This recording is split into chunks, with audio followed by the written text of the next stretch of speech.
30, we'll call the meeting to order. I pledge Allegiance to the flag of the United States of America and to the republic for which it stands, one nation, under God, indivisible, with liberty and justice for all.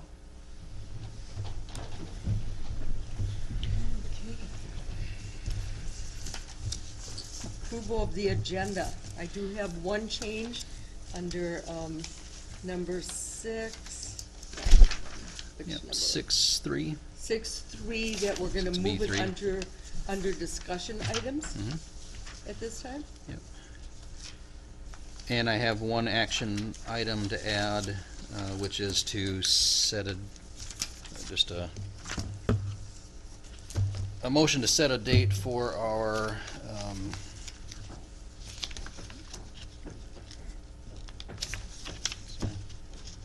blanking on the word I'm looking for the Board of Equalization meeting. Okay.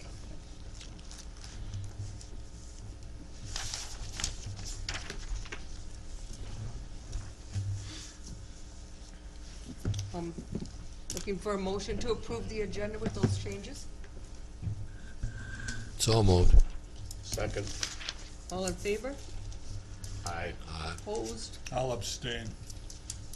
That wasn't it. Okay. They look good, Bob.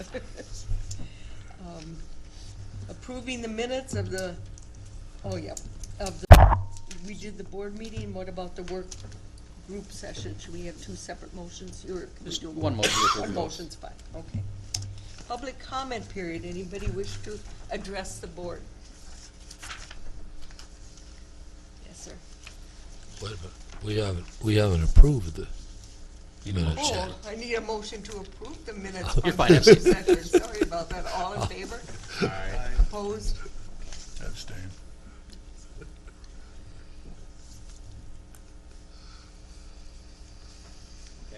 Morning.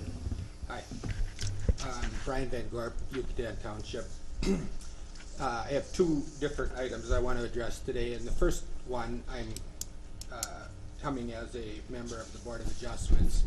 And at our last meeting, the Board of Adjustments unanimously passed a resolution, and I gave you each a copy of it. I'll just read it onto the record here.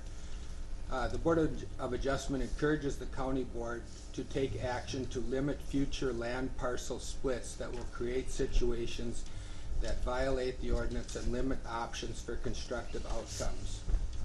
A significant number of the cases coming before the Board of Adjustment deal with problems created by splits that should not have occurred or could have been dealt with in more constructive ways proactively. Perhaps the Board of Adjustment could have a role in evaluating the appropriateness of these splits rather than attempting to deal with the problems they create after the fact when options are limited. We leave the specifics of how best to create the workable policy to County Board, Zoning Administrator, and legal advisors. We only ask that you deal with the ongoing problem proactively to reduce the future workload, reduce violations, reduce controversy, and create better outcomes for the citizens of Houston County. And like I said, that was passed unanimously, and I believe that Aaron is also supportive of this resolution. I talked to him about it. Okay, go ahead. Question? Good question on that, or? Well, go ahead. can we discuss it a little bit at this point? Sure, Or probably. would it be a more appropriate? Go ahead. I guess Aaron's here. Where does it start? I mean, what? Well, that's not up to me to decide, obviously, but for example, each person has to register a deed, and you could say that it would only be registered if it's appropriate, and then it would have to be inspected, and if it creates violations, they would have to be dealt with, or as Bob said earlier in a conversation, they could be entered into the deed that because of this split, no future you've created a non-conforming situation basically, and so no future building could occur until things are resolved, or if the place burns down, it can't be rebuilt, and so on. And that's just already in the ordinance. It's just not been enforced and not been applied. Okay. the request for the split starts in the auditor's office, though? No, I mean, It starts, with landowners, obviously. okay. But I mean, they do the split. Well, it doesn't become official. I'm not a legal person, so I don't know. Maybe but we it should would be seem- talking to Aaron about this, Yeah. because I know Brian's on the Board of Adjustment, and their role is strictly quasi judicial. So chime in, Aaron, if, Aaron, could you please come up to the other mic? Thank you.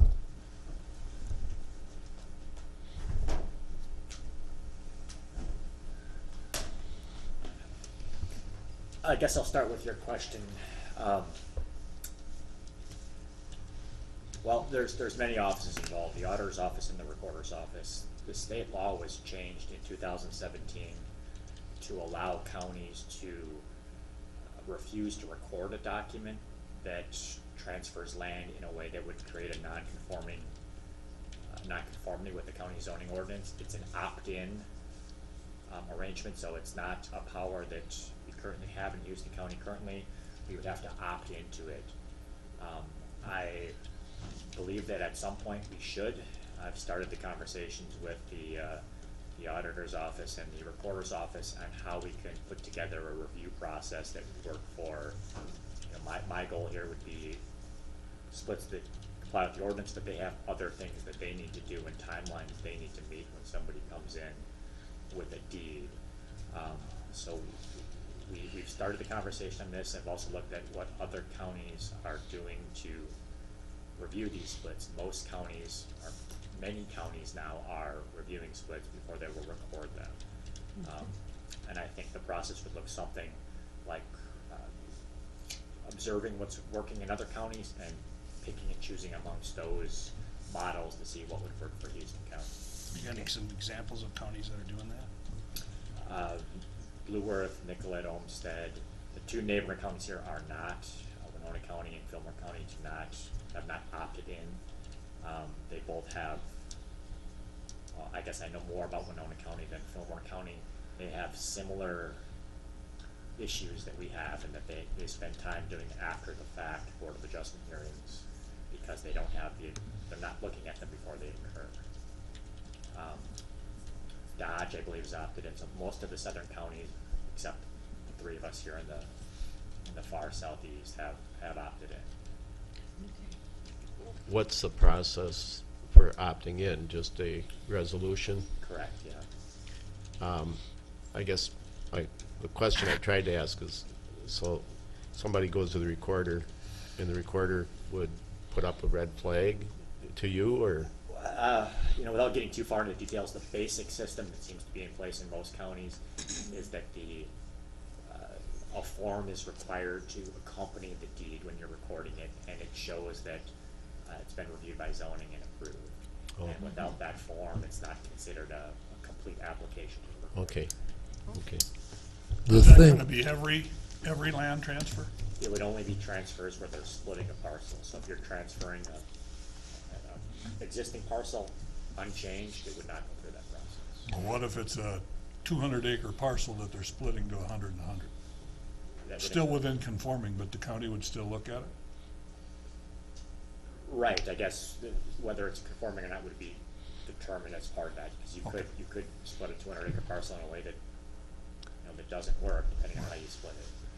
the practical thing that happens is that, let's say somebody splits off 5 acres or 10 acres off of their property. They sell 10 acres to somebody to build a house. That's fine, gets approved, everything's wonderful. And then later, the person that bought that property wants to build a deck or build a garage, and then it's discovered that there's an existing shed on that split off property that's 10 feet from the property line. Well, then you have to get a variance for that. Well, if we took care of, and of course then, what is it? The total cost to the individual is what, $400 or $500 at that Much more point? expensive to ask for a variance than it likely would be to have your survey done in a way and design your property in a way that would, I mean, oftentimes the individual in that scenario you've described there is completely unaware that there's any issue. Oh, absolutely. Part of designing what the parcel would look like and simply purchased it. Yeah, I'm talking about a specific instance in this case, but he had no idea. This is 5-6 years ago. He had no idea that this wasn't in compliance. Then he wants to build a garage or whatever it is, and then all of a sudden he's got to spend $500 extra bucks. Okay. And that's a bummer. That's a real bummer. Theoretically, his attorney should have caught that when they did the split. But attorneys aren't planning and zoning people. Yeah. They don't necessarily look at that. Well- And so, I think we'll let Aaron pursue what the other counties are doing with the same circumstances and bring back what we need to do to address it. Yeah, I hope that, Yeah, late spring, early summer, we would have a sounds good. recommendation and ask for a resolution. Sounds good, thank you. Brian, you had something else, Brian, right? Yeah. The other issue I want to talk about a little is strictly myself as a citizen. I want to make it clear I'm not representing the Board of Adjustments in this, but you have a paper that looks like this, and what that is, it's a chart of where greenhouse gases emissions in the state of Minnesota come from, and it's generated by the MPCA. And several things, I guess. As you can see, the biggest contributor is agriculture, and that will be even more true in Houston County than the state in general, because we have more agriculture per person here than you do in Minneapolis, obviously. But that may sound like a bad thing, but it's actually a good thing, because the biggest single opportunity to sequester carbon is in changes of land use plans. And you can see there's only one area there that has actually some sequestration going on. And so this is a huge opportunity, and perhaps a financial opportunity for farmers in this county. It's also an opportunity to come into compliance with what's required going forward. And in that regard, as you know, we have to cut greenhouse gas emissions by 50% by 2030, which is only 11 years away now, to avoid an existential crisis in this world. And that's the conclusion of both the Intergovernmental Panel on Climate Change and the United States National Climate Assessment. And that was created by such various radical organizations as the Department of Agriculture, the Academy of Sciences, NASA, Department of State, Department of Defense, Health and Human Services, Department of Commerce, NOAA, and the Pentagon. So those are some fairly credible things. And it's become obvious, I think, to people that nothing's going to happen on a national level here, since our president is a science denier, and he's appointed lobbyists to head every regulatory agency, lobbyists from the agencies they're supposed to regulate. So what that means is this comes down to state and local governments to meet this 50% reduction in 11 years. And ultimately what that means is that you 5 people have to work with the state of Minnesota to meet that target. And the reason I gave you the chart is because obviously you have to look at the big ticket items to make a 50% reduction in greenhouse gases over the next 11 years. So, any questions about that? So does that mean agriculture is gonna have to have the biggest role in redoing this? Is that what you're saying? Well, I think it is the biggest opportunity, because it is the only place you can actually sequester carbon economically at this point, and it's also the biggest emitter. Yeah.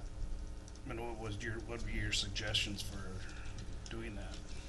Well, again, that's of course a very complex subject, but it's well established that changing the way land use is done can sequester a lot of carbon by, growing less corn, say, and more hay or trees or things like that as crops, more perennial crops, because that all puts carbon takes carbon out of the air and keeps it stored there, rather than just keeping the vicious cycle. And certainly like corn for ethanol is a lose-lose.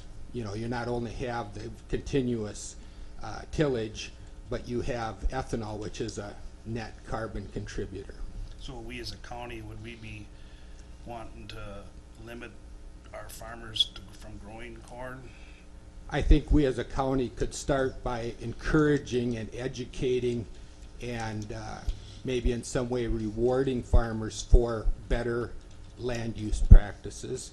And this could be done in conjunction with state programs, perhaps. I don't know what's in the pipeline at the state level, but I think, we pretend like this is optional. It's not. You have 11 years to reduce carbon by 50%, or bad shit happens. So Well, I had- like, does livestock included in some of this? Like, I know like the new Green Deal that they're talking about in the news lately, they want to eliminate some livestock. No, that's not true. Livestock As a is a flatulence? contributor to some degree, just like crops are, because the growing of crops is a contributor, and of course there's fossil fuels used and all of that, and then the drying of the grain and all these things. But livestock is not a significant contributor, and you can look on this chart and see that it is a contributor, but not near as much as crops. And this idea that cow farts are the problem is not scientifically accurate. It's the burping, not No, it's neither, because once a Well, plant that's the way is, it was explained on well, they don't know Great organic chemistry. Once a plant is grown, it's gonna degrade one way or another. It might degrade quickly in a cow's digestive system, or it might degrade slowly by rotting. But in either case, the carbon dioxide, methane, and nitrous oxide are the end products of that degradation, and they have the same greenhouse gas effect. And many people who talk about this have no knowledge of the chemistry and science behind it, and they make stupid statements. And that's one of Anyway, I them. think we'll, Yeah, I have just one comment, because you had mentioned the world. If I just hope that China and India get on the same program, otherwise it's fruitless. They are actually moving faster than the United States to reduce carbon. I haven't seen that evidence, but Yeah, they're putting in a lot of renewable energy and stuff faster than we are.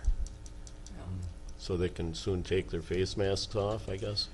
Well, yes, they've done a horrible job in the past, but the United States historically has contributed way more than China, and we still contribute more per person than China. Okay. okay, Well, anyway, let's move Yeah. forward on the agenda here. Okay, Thank you. Thank you, Brian.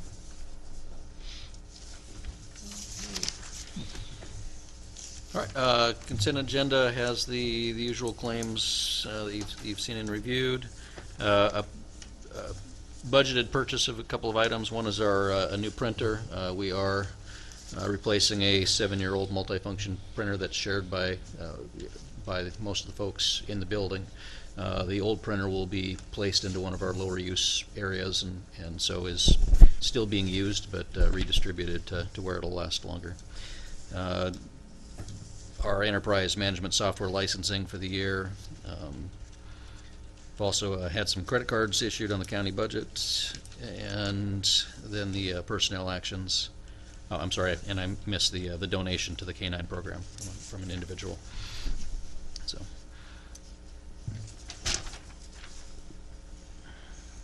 As far as enterprise management, no, That's an action item. that's, pardon? That's an action item to discuss later. That's an action, okay. Yep. That's what I was gonna ask you. Has everybody read through the consent agenda as far as all the items listed? I know we moved number 6.3 to discussion, but other than that, were there any other questions on the consent agenda?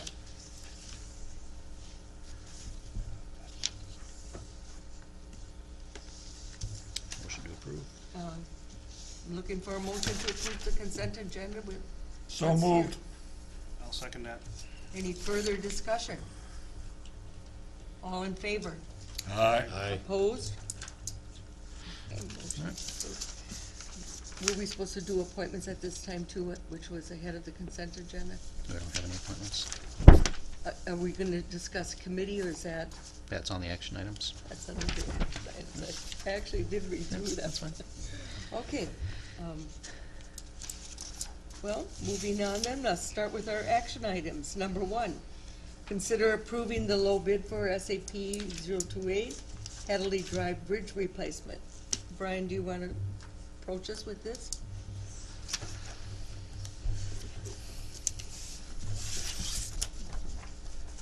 Good morning, Commissioners. Good morning. Yes, so we're requesting approval of project SAP 028-599-097, for replacement of a bridge on Hatley Drive in Yucatan Township. Recommending approval to award the contract to Generation X Construction LLC. They're out of Rushford. Total bid was $106,294, no cents. There are 7 bidders on the project. They were 5%, 5.29% under the estimate. The estimate was $112,229.50. The next bidder above them was about $12,000 higher, and then continue to go up from there. So they have done work in this county in the past on numerous flood repair projects for the county and one other state aid project. So they have done work for us. They've done a good job, so I recommend approving them. Just one question on the erosion blankets. Are they the proper ones this time? Yes, these are the netless, or the natural netting, so Okay. yes. I'll move approval. I'll second it. Further discussion? All in favor? Aye. Opposed? Thank you. Brian, this would also be a good time for you to update us on our highway department snow removal. Yeah, so I got some video I can show the board at some point if you want to see. Overall, this last weekend's snow event caused a little headaches around both the residents of the county along with the highway department. We had several pieces of equipment that got stuck both on Saturday, Sunday, and yesterday. But no damage to anything. We had some roadways that had drifts, anywhere from small drifts all the way up to some that were 12, 14 foot tall in the middle of the roadways, all the way across the roadways. So there were some areas that took a while to get opened up. By the time we got to last night, everything was fully passable. We didn't have all the snow winged back yet. But overall, I think we came out better than what they did to the west and the north of us. So everything is open. We appreciate everyone being patient. And How are we doing with salt? we're okay at this time. I think we have another about 500 ton worth of salt that we're budgeted for that we haven't received yet. But that's to take us through the end of the year. So that's restocking everything for next winter. We're not doing real good. We're probably over what we predict that we'd be at for this time of the year. Hopefully things get mild. Store shelves are empty. Yeah. Overall, quantity-wise, if we need to overrun, it'll be a budget impact, but we're able to get the salt. Being on a state bid contract, we can get an additional 20% over our estimated usage. So if we need more salt, we can get it. I know townships are calling us up wanting to know if they can get salt from us, if they can get help from us. So I think everyone's getting to that point where It's getting tight. it's getting tight. Yeah. Well, I'd like to say they're doing a pretty good job given what they've been thrown at them. It's been a It's not going to be perfect given this blizzard that we had here Sunday, but I know they've been working hard. So, as a township guy, I'm appreciative to our road crews. So, Yeah, the tough part right now is that until that pavement temperature gets to 15 degrees, you can't really melt the salt off, or the ice off with using regular salt. So it's really tough to get everything cleaned up when it's 0 degrees or below. But we're looking at, according to my 13 below, 14 below by the weekend. Yeah, so it's gonna be some, Yeah. little people time. just- Nothing will melt. Drive slow, take it careful, and You're running one guy short too, aren't you? we've been one short, for the last, 2+ months, so. Brian, just out of curiosity, obviously at these kinds of temperatures, salt doesn't do any good anyway. Yep. Do you put it on, or do you just, okay, we'll wait till it warms up? Yeah, so we really do, either we don't use it at all or we use it sparingly. So, when you're going to be getting that sun, if you think you're going to get it warm enough where that pavement's going to warm up throughout the day, you might put it down in the morning and try to get stuff scraped off as the day goes on. Yeah. If it's going to be a cloudy day, going to stay cold, then it's really difficult to get that salt, melt the snow on ice off. So then you really either don't put it down or you do it sparingly. And then you Yeah. also look at the locations. So if it's going to be blowing snow, like across the ridge tops, that blowing snow, if you put down salt, you can melt that snow and ice on the roadway, get more snow to stick to it, melts, builds up the ice, so then it's better to not put down either. So it's kind of really location dependent, and Really a judgment call yeah. at the time you're doing it. Yeah. Yeah. Well, I'm going to be a broken record on this but again, when I was a kid, which was a while ago, but people had snow fences up. Is that, it's up to the individual property owner if they want to do that or not? Yeah, so there might be some state money available now to assist a little with snow fences. I know that did go away for a while. I know that if you go onto the state's website and stuff, they have different examples for both living snow fences and the regular wood or It used to be just a plastic slatted fences. wood. Yep. Yeah. Yep. So there is resources out there on what to do, but there is, very little financial benefit to doing it for a landowner. Yeah. And I would encourage that to be. Because Well, there is are it all some over the sections place? like, between here and La Crescent that, blow a lot. I mean, it Yep. would seem to make sense, but anyway. Well, again, I would join Eric in saying, good job Very good. under terrible circumstances. So. Thank you. I know all the guys appreciate the support that you guys provide. So. It's been a tough winter that way. And while Brian is still here, I want to bring up, Okay, the next item, yep. pardon? Next item is Brian's as well. 88. Wait a minute here. Number 2. Oh, the ADA transitional transition. plan, there you Yes. go. Wrong page up. You said you didn't get any comments on it? Yeah. So there was no comments received. Outside of the little bit of discussion that took place at the public meeting over the last 2 weeks. There was a few adjustments to the plan just to kind of recap the meeting, and that there's no additional comments received. Added in the someone has some type of comment or request to come to the county for something for the county to do to make improvements on the ADA side, kind of put in a template form for them to use. They can fill out and submit to the county, rather than having that in a separate document, a separate attachment, put it into the actual ADA transition plan. Besides for that, it's pretty much identical to what was presented 2 weeks ago. So my recommendation is to approve the ADA transition plan. We will post a final plan then on the county's website, and then it'll be out there. So if anyone wants to review it and provide input, they can always still provide input. So you're looking for a motion to approve the Yep. ADA transition plan? So moved. I'll second that. Further discussion at all? All in favor? Aye. Opposed? Okay. Thank you. Okay.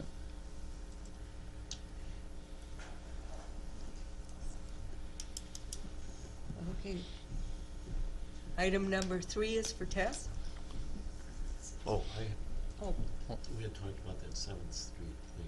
We see what Um, Brian knows anymore.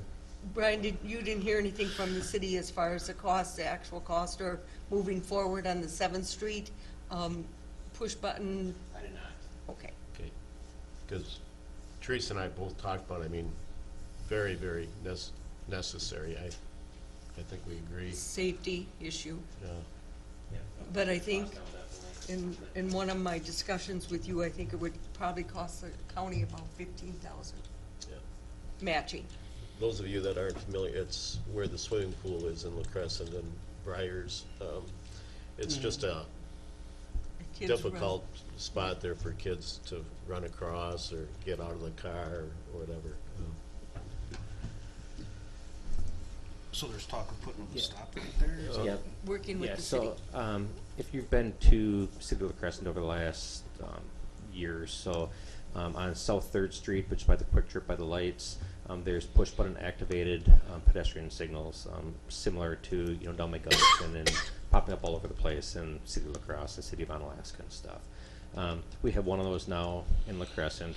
City of La Crescent wants to install, curb extensions via the city pool and have the push activated crosswalks.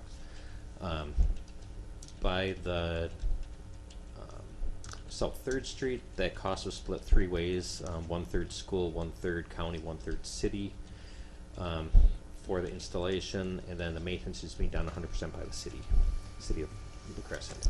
They want to install another one by the pool area. South 7th Street is County Road 6. They want to split the cost of that, 50% county, 50% city, and then the city will do all maintenance on it in the future. We are also talking about putting 2 of them in the city of Caledonia, right over by the elementary school. I met with the city council last night. There's some discussion there as far as how that cost would be split. And if it's going to be just county and city, if we're going to have the school involved. These really do add some nice safety features and benefits to all users of the roadway, but especially the kids that are going back and forth. So after that, there's no more planning to go in the county, but from what we've seen, they are really like to get across roadway safely. So that's what I'm going to get the cost on, what the cost could be for the county side of South 7th Street, and then I'm working on City of Caledonia as well, And the school district. and potentially the school.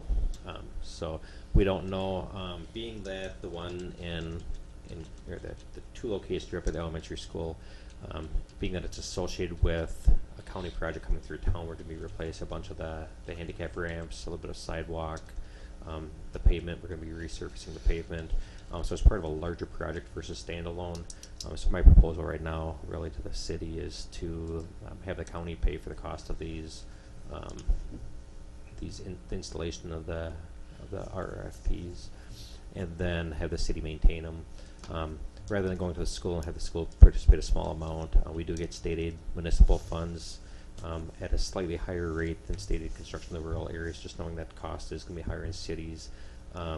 This is not a standalone project, so the county can maybe pick up the cost a little bit more just because it is a county roadway coming through a town rather than a city or school initiated project.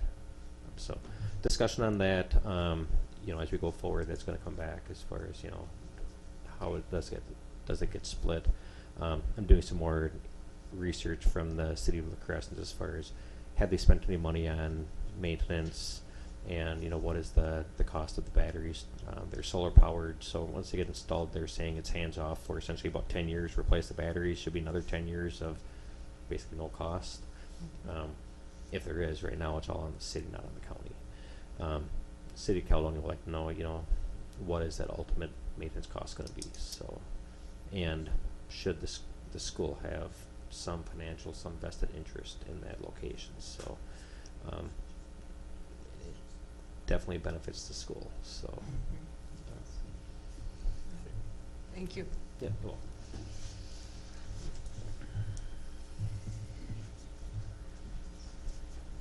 Good morning, Commissioners. Morning. Morning.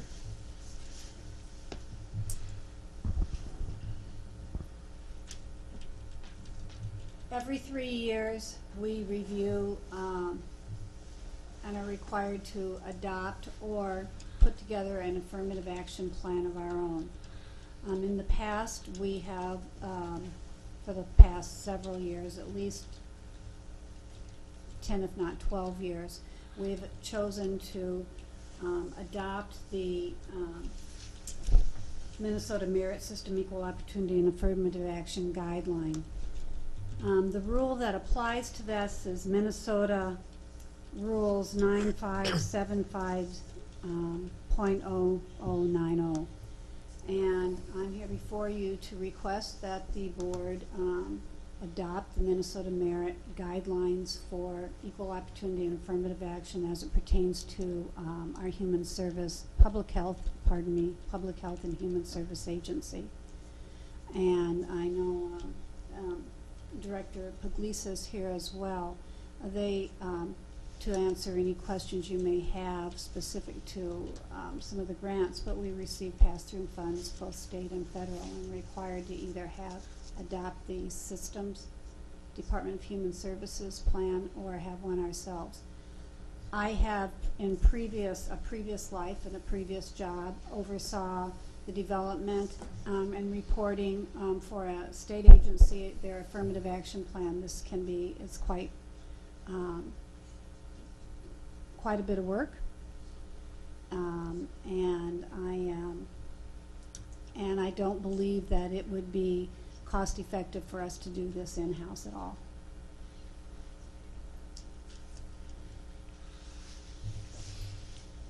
This is a renewal of a plan that we already follow?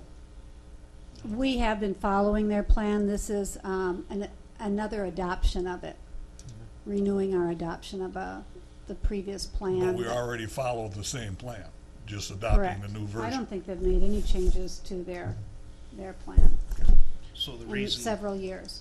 so the reason to adopt this then is for the grant money?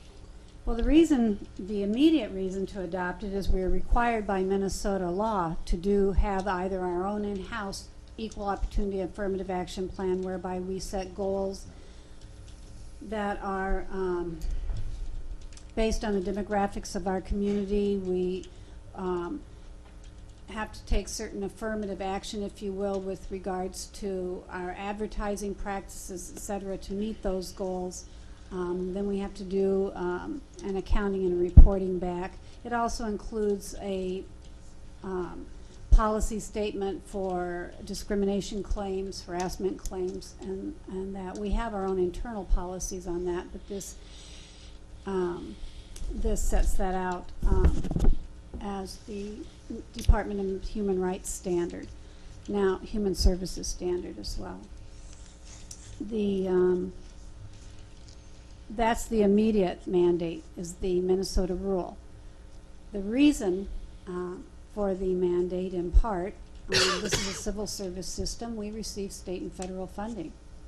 We have certain compliance measures. It won't change anything about the way we do our business if you adopt it today.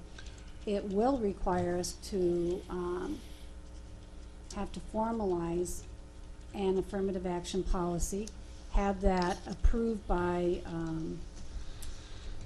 submit it to the Department of Human Rights, and have it approved by the state. We do not have a plan to do that, and I'm not recommending that we do. So if we have a complaint, we are covered, so to speak, by adopting? I guess I'm confused as to... We have to assure the state of Minnesota that we have guidelines that are in compliance with the state. By adopting the Department of Human Services guidelines for our human service agency, we are in compliance. So somebody challenges that, then the county is still the responsible party for resolving whatever the complaint is? So we have had challenges over the years. We will have, how that occurs is they either file a complaint with us, with HR directly, or they may go to the Department of Human Rights, and we have to respond to that complaint. Part of responding to that complaint is to supply them with our guidelines and procedures and processes, and show that our processes are in compliance with the guidelines we said we would hold ourselves to. Okay. I will say just as a side note, the human rights complaint we last responded to was a stack of historical documents, like this tall, that went along with our response. They look at your searches, how you conduct your searches, the documentation you have for your searches, the analysis you go through in your ratings, the analysis you go through in your objective and interview process, your workforce, composition of your workforce, training of your workforce in these areas. All of that is, I feel we're in good position. But this is the governing document, if you will. That's the umbrella over all of this. Now, if I understand this right, the basic thing here is involving your office, the Human Resources Office, right? And your office is responsible for making sure that the compliance is there Correct. locally. Correct. And if we didn't adopt this, we would be in the position then of having to basically reinvent the wheel. Correct. At considerable time and Considerable cost, expense, yeah. as well as potentially putting some of your programming funding at risk. Yeah, and we've seen what reinventing the wheel does with the state of Minnesota with their licensing business that we're still going through. So we kind of know that reinventing doesn't work very well. So. And might I add, adopting their guidelines, they've made this very streamlined for us. The compliance is very straightforward. It doesn't change really our way of addressing complaints internally. It just guarantees there's a mechanism there. Yep, understand.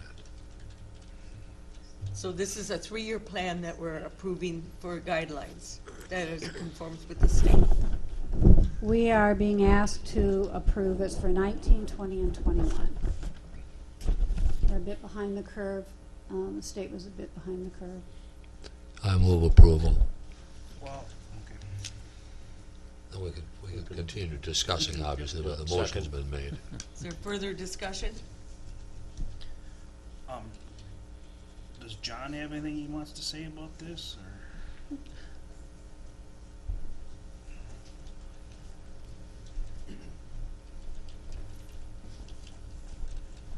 Good morning, Commissioners. Good morning. I think Tess has laid it out fairly well. A couple of things I might add. There's right now in the neighborhood of 60, 65 different counties in the state of Minnesota that use the merit system. And one of the reasons they use the merit system is for this very reason. So some of the contracts that I bring before you, they have requirements that we meet certain equal employment opportunity, all these civil rights kinds of things. And it's language that comes to us from the feds to the state and then to us. And you know, that's something that's been in place for a long time. I do think that if we decided that we wanted to do something on our own, it would be a real anomaly for a county our size. Mm-hmm. Some larger counties have a much more capacity in their HR department to be able to develop something that's maybe a little more tailored to their community. I couldn't really comment on why another county would do that. I do know the county that I came from had their own system. They were not part of the merit system, but I wasn't part of decision making as to why they did that. This is a good thing, and really what it is it's you kind of are on a 3-year cycle to be able to take a look at it and say, do you still want to do it this way, or do you want to make changes?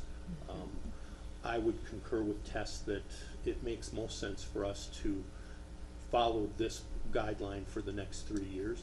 It's also good because the world changes. It's not a bad idea to have kind of something that brings it up periodically for us to take a look at it and decide whether it's something we want to continue. But as you think about it and put it in context, 60-plus counties in the state of Minnesota are part of Merit. It's a unusual set of circumstances, you know, maybe 15, 20 counties that are not part of Merit. I don't know if that kind of a little scattergun there, but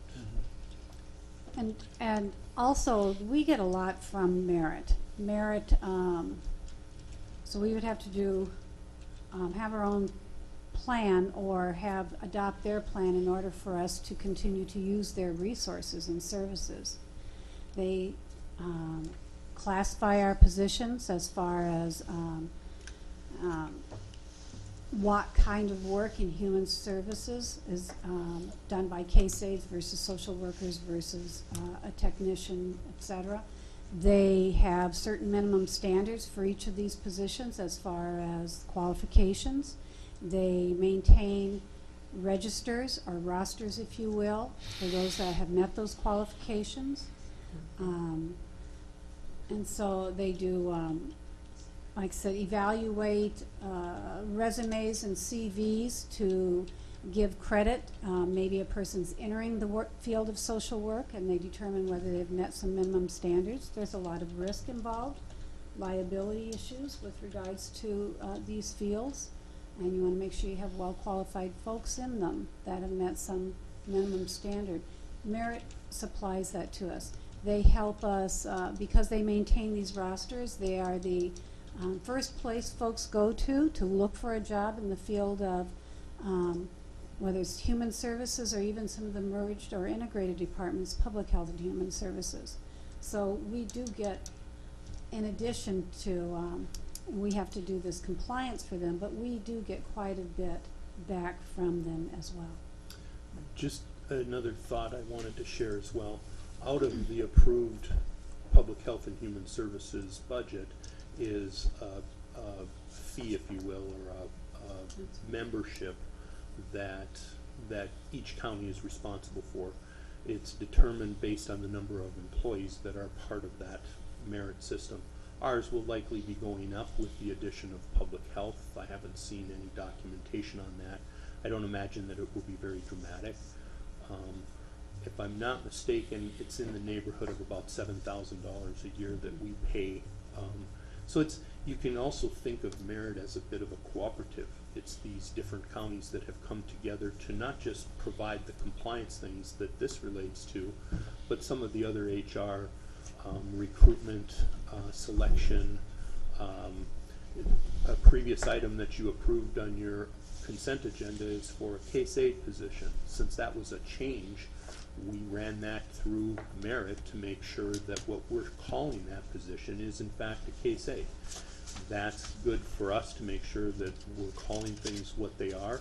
It's also good for consistency in our system, and so that was something that was done ahead of having that on the agenda. I'm assuming that this merit system also is responsible for doing upgrades, updates, whatever you call it. You don't use the same document year after year. There are changes made as regulations change, etc. They upgrade the system. Correct. So we aren't responsible for that. Correct. Yeah. Okay. They recently just scrubbed, if you will, and updated, analyzed their whole system of analysis, position analysis, and upgraded that. I believe that was last year. And so, yeah, they've got a lot. It was pretty well explained in our board packet too. Yeah. All 20 pages of it. But it covers everything. Captivating reading. Covers everything. It's a compliance document. Yeah, it is. Everything from Sounds the good. Americans with Disabilities Act to the age discrimination to all the protected classes within which every one of us belongs to multiple protected classes within the Minnesota Human Rights Right. Act. So, There's a motion on the floor to approve. Any other discussion? All in favor? Aye. Opposed? Thank you, Commissioners. Thank you. Thanks, John. The next one is yours also, I believe, Tess, right? Tess? Yeah, I can address it, Okay. but, yeah, Tess, if you want. So we have a memorandum of agreement with one of our unions, LELS, Local Number 60, regarding the classification of immediate family. Essentially, in the contract, the way it was written, it delineated whether or not a niece or nephew was the employee's niece or nephew, or was the employee's spouse's niece or nephew, and we think that was splitting hairs a little too much, and you know, I'm of the opinion that my wife's nieces and nephews are also my nieces and nephews, and so we wanted to clarify that language in the contract, and so that nieces and nephews are treated the same. And that's essentially the language of that memorandum of agreement, and we will essentially look to apply it to the other units as well.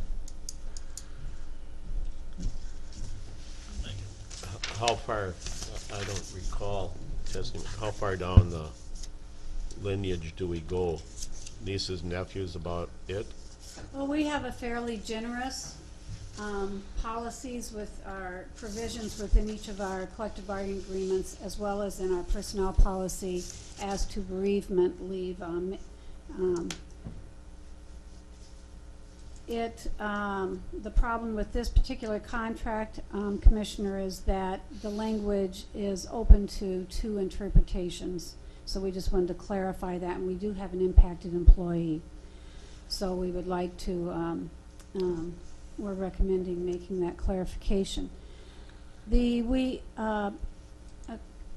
Administrator, it's, you might want to read that, would be, because I don't have it in front of me to answer Commissioner Miller's All right, question. so the And this is for our law enforcement unit number 60 jailers dispatchers. Yep. So we're adding the two words niece and nephews to the last line of this, and so our definition of bereavement leave is full-time employees may request the use of up to a maximum of 3 consecutive scheduled workdays with pay for bereavement in the event of the loss of a member of the employee's immediate family.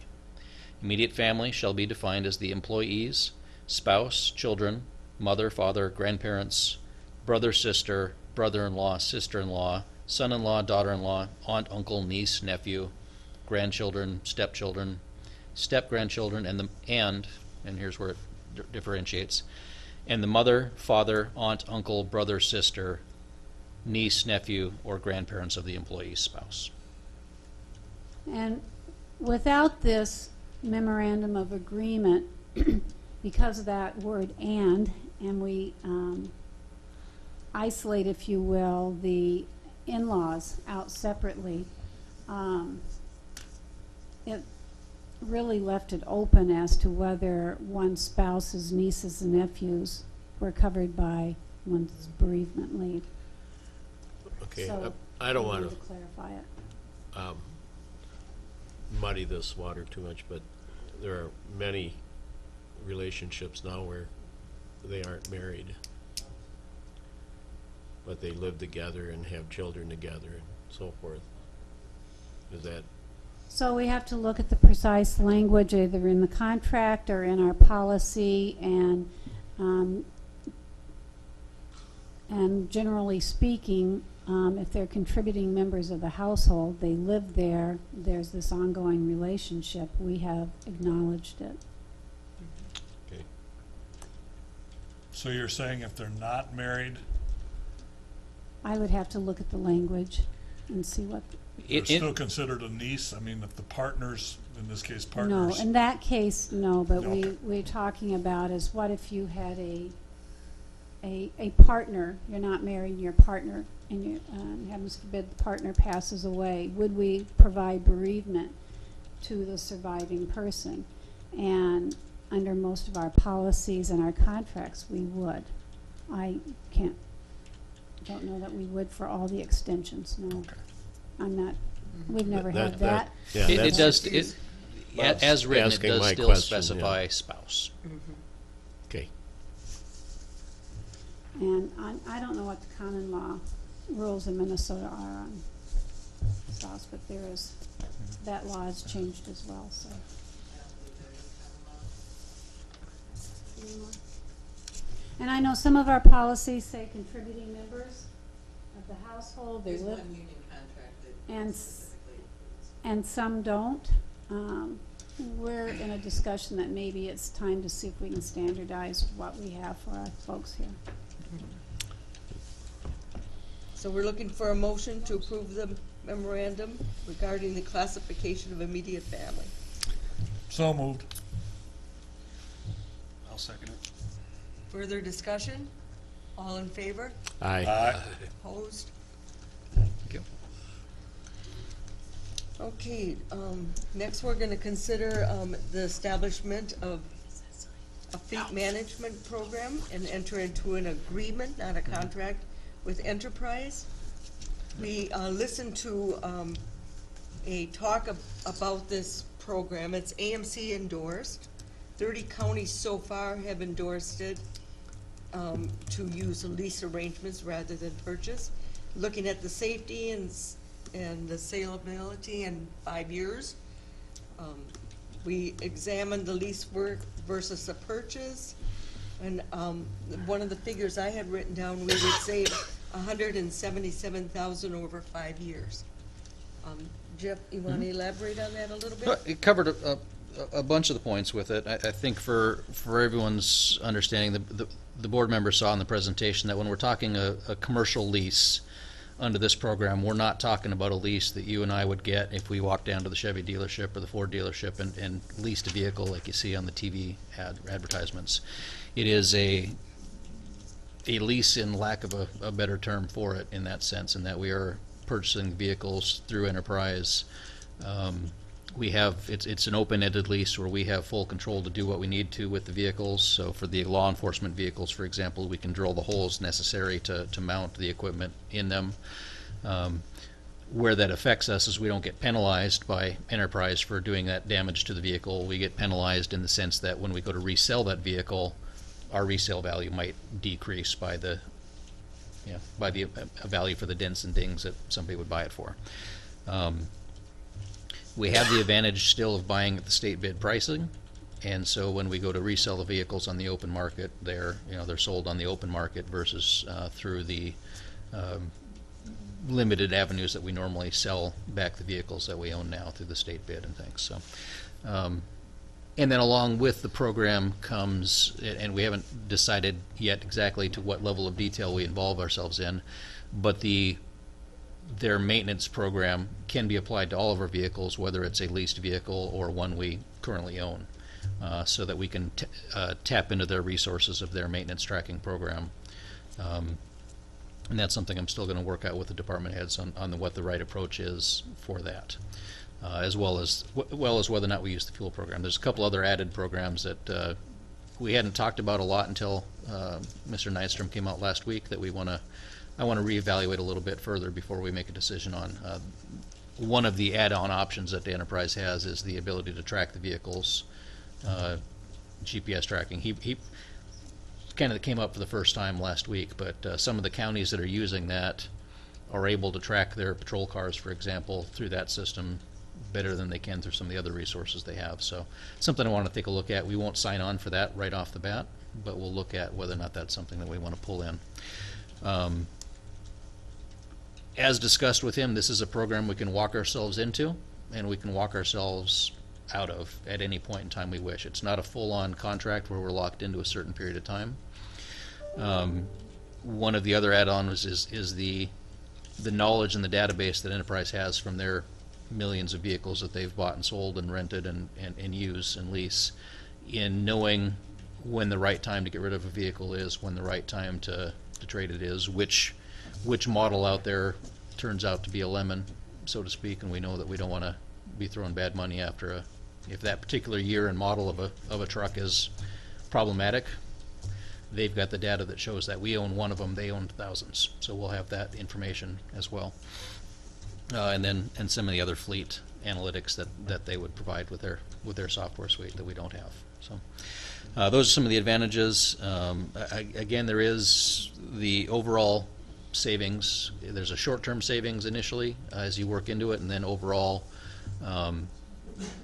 a long-term savings. The figure that was on the spreadsheet that he presented to us was $170,000 over the 5-year cycle, based off of an estimation of what we would buy. I'd still like to work with the department heads to narrow down just exactly how many. Right now, we had planned to replace 4 vehicles this year. His plan as presented has 9 vehicles replaced to get us into that cycle. I'd still like to do a little further evaluation over which vehicles we use. I'd like to start with 4, because that's what we were planning on buying, and specifically with the sheriff and the 2 patrol vehicles that are budgeted for this year. Those are assets that we want to get ordered now so we can get them in and get working. Yep. I was just thinking too that this would be an excellent time to evaluate the necessity of the vehicles we have. Yep. We may have vehicles that we don't necessarily need. I'd like to again look at Yep. Need versus want. Yep.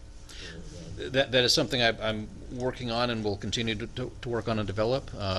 In addition to which vehicles we have where, the other aspect of that is there are other sections that don't have vehicles assigned and use quite a bit. The county has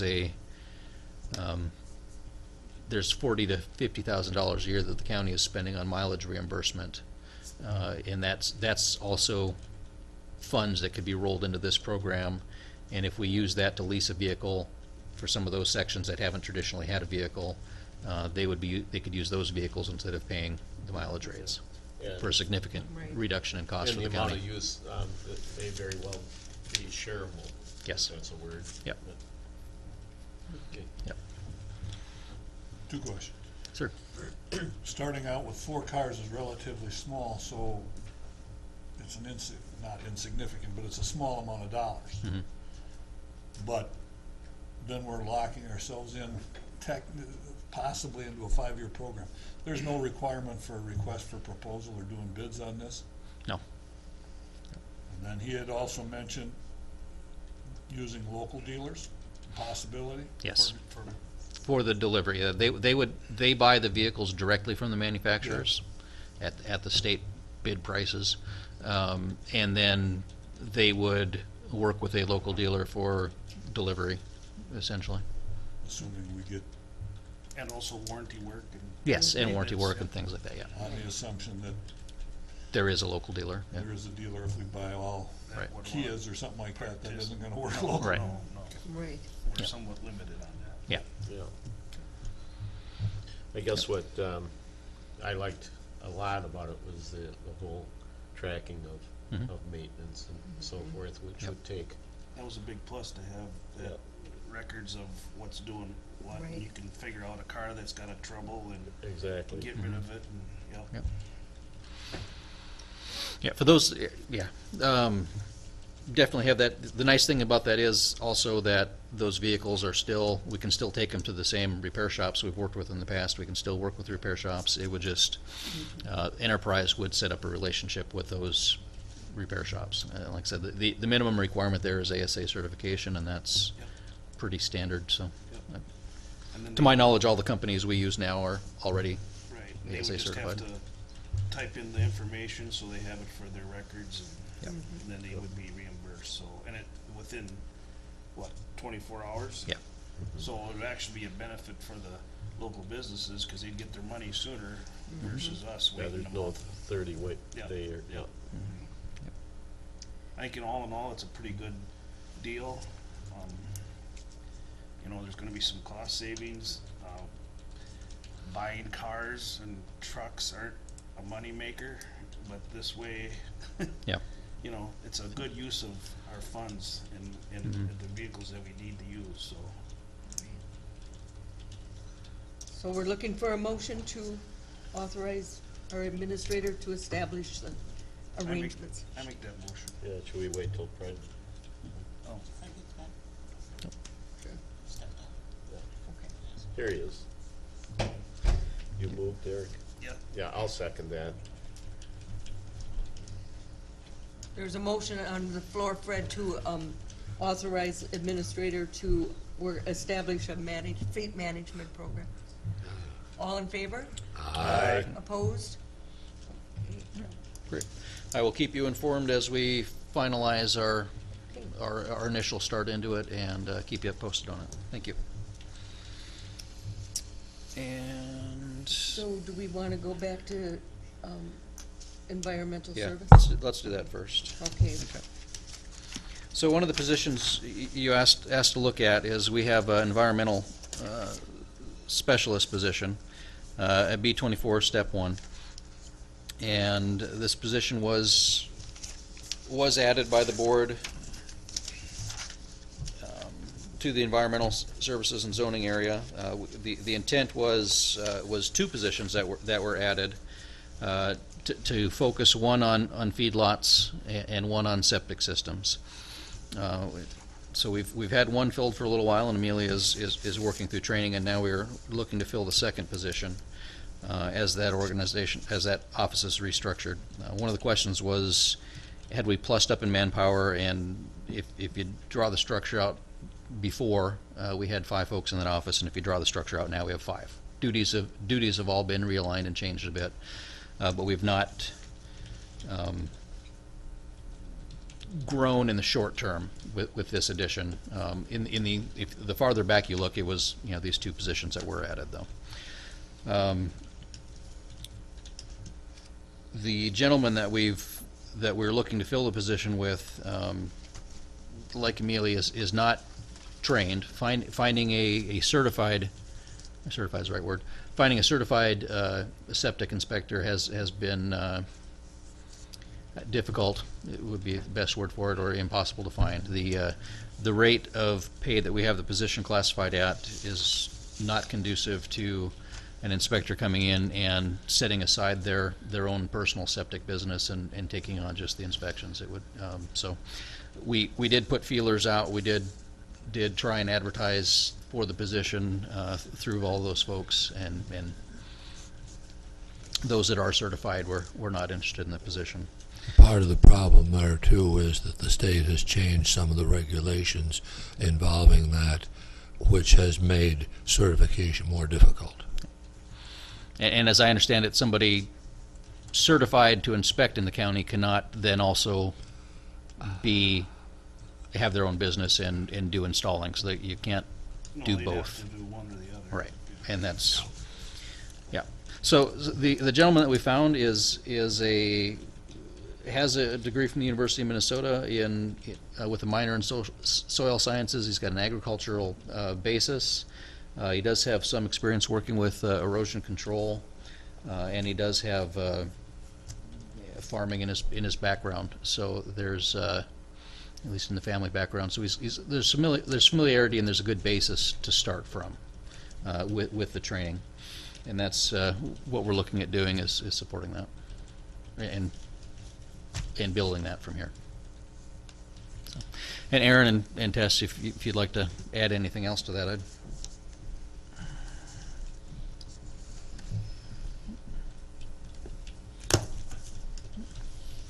Like to say this, gentleman, James Gardner, when we say he isn't trained, he doesn't have the septic training. This position requires more than just septic. Mm-hmm.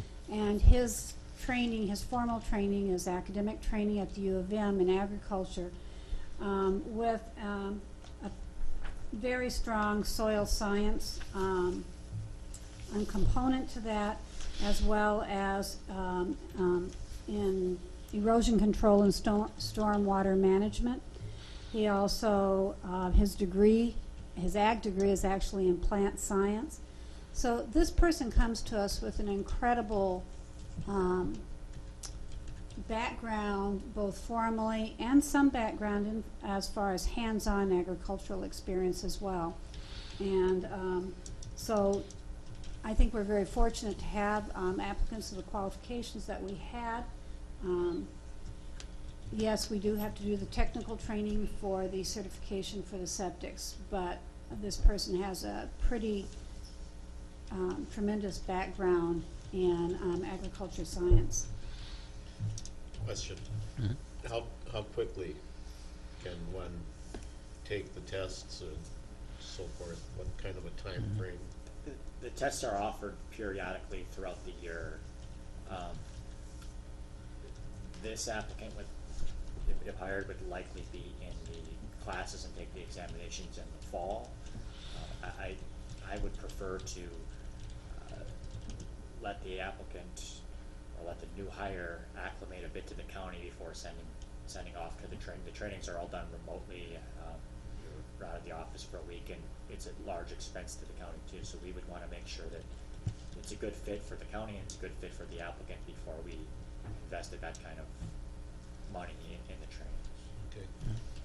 But then the training is 1 week and, or It's it's a 1 series week of- and then, next year another week, and so total, we're looking at 2 years, 3 years, what?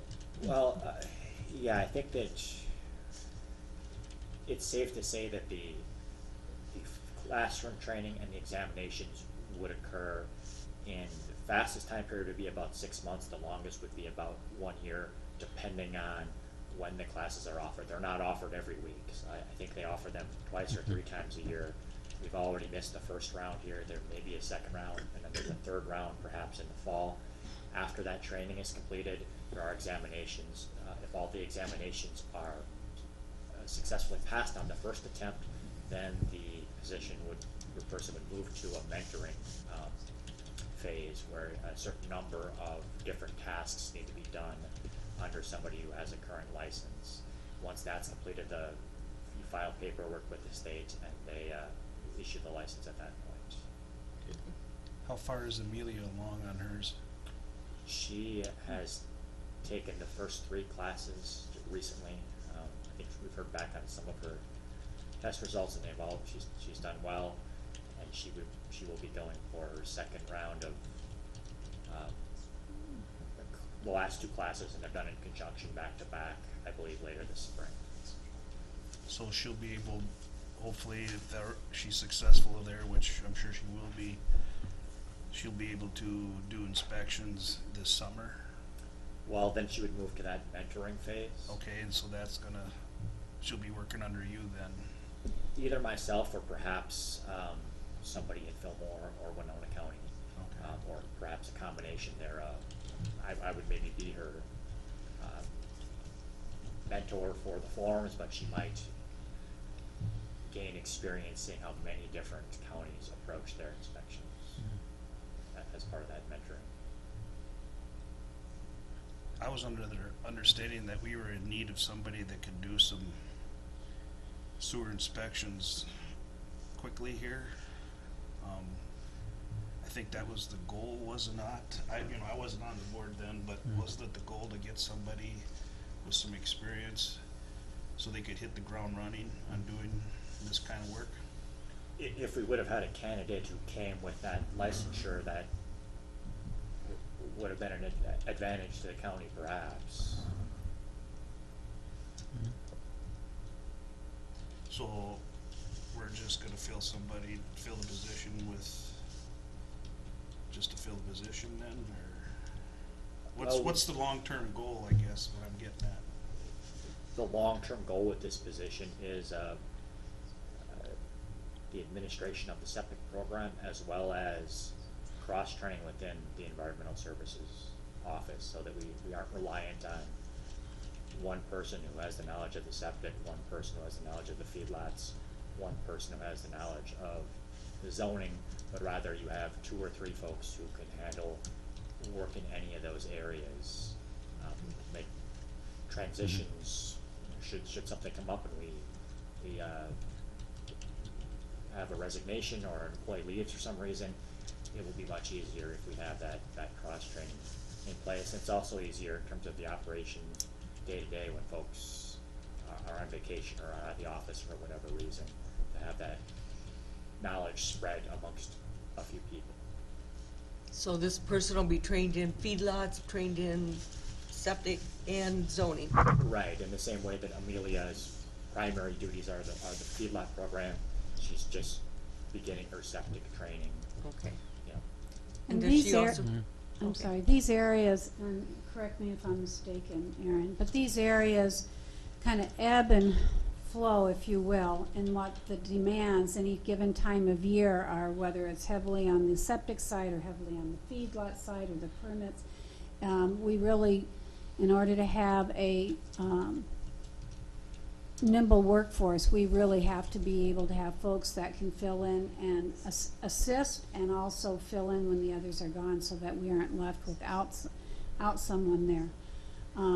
We've designed when we had attrition, this is with the former board, we understood at that time that when we're looking at our staffing needs and requirements for any given department, we have to look at the overall design demand, what's really required, where can we gain efficiencies, where can we improve services, if you will. And also where can we, what can we do to assure continuity of operations if one person is out.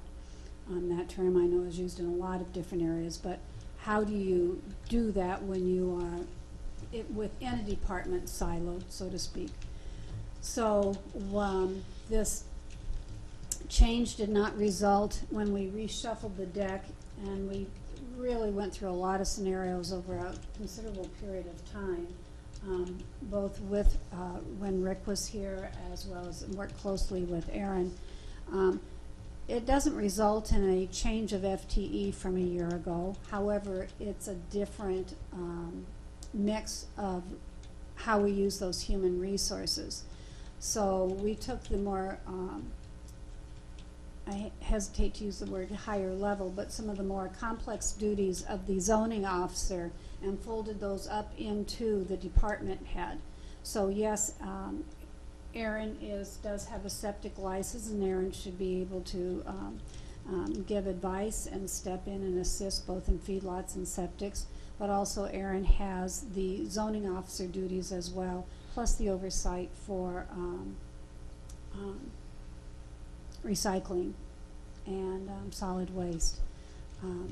So I think we made big changes that will have, we're still in that staging process, if you will, but I think it will have a very sound impact for the county. So what I hear is that Aaron won't be doing the sewer inspections once these two get on. He'll be kind of backing away from some of that stuff, or? I mean, obviously in the short term, I will be doing them. In the long term, you know, perhaps I would fill in where necessary. So if we have a particularly busy time of year on either the feedlots or the septic program, I would be able to assist with that. But once we would have somebody up to speed in both these positions, the majority of the work in either area would be handled by that tech. Did you have a question? I got a couple. First, this position's already budgeted? Or not? Yes. Correct. It is in the Correct. budget. And then, just for my information, how many septic inspections do we do a year? So last year, 2018, we had 55 systems installed. Each of those systems would have been inspected perhaps several times. There would have been an initial soils verification where we're on site.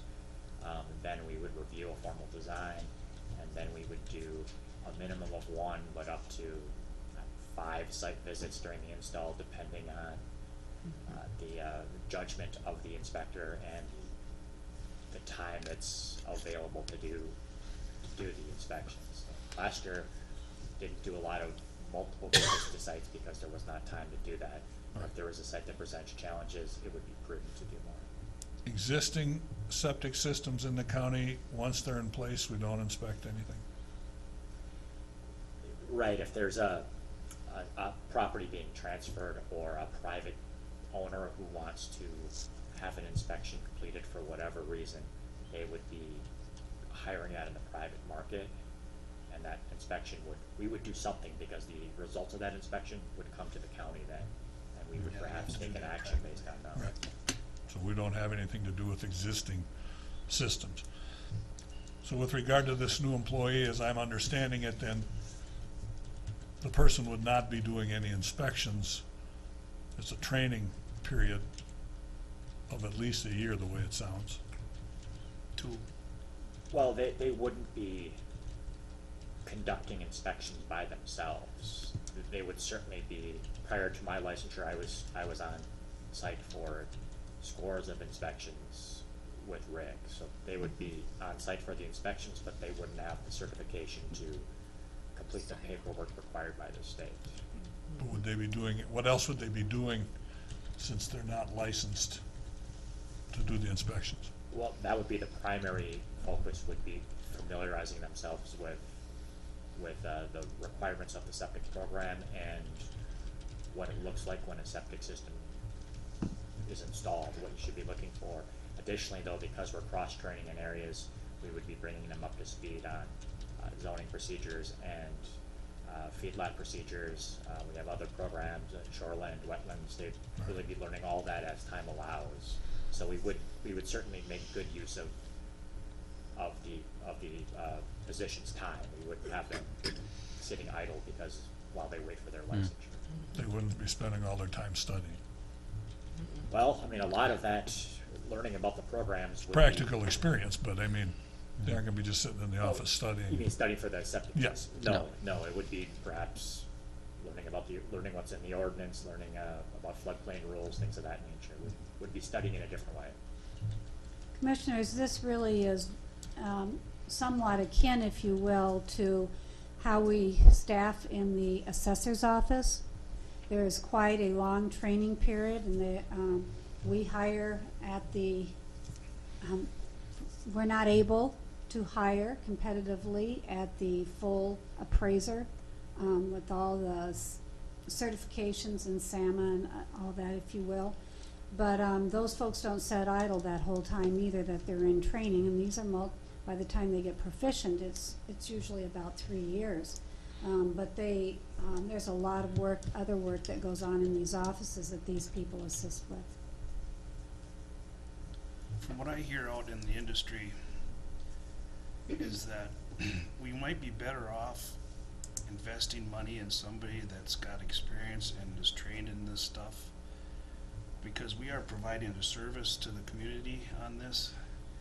And I think it'd probably be something to look at to make it worthwhile to, if we're gonna hire somebody, to have somebody that, it's gonna cost us some money, but to have somebody with some experience and that could hit the ground running, because I know a lot of contractors out there get frustrated because we're not there yet. So that's one of my concerns. And then if we, I'm all for giving somebody a chance here, get them started.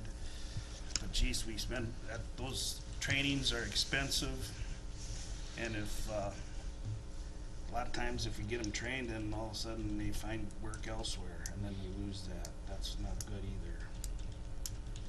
But what is our workload? Are we keeping up with our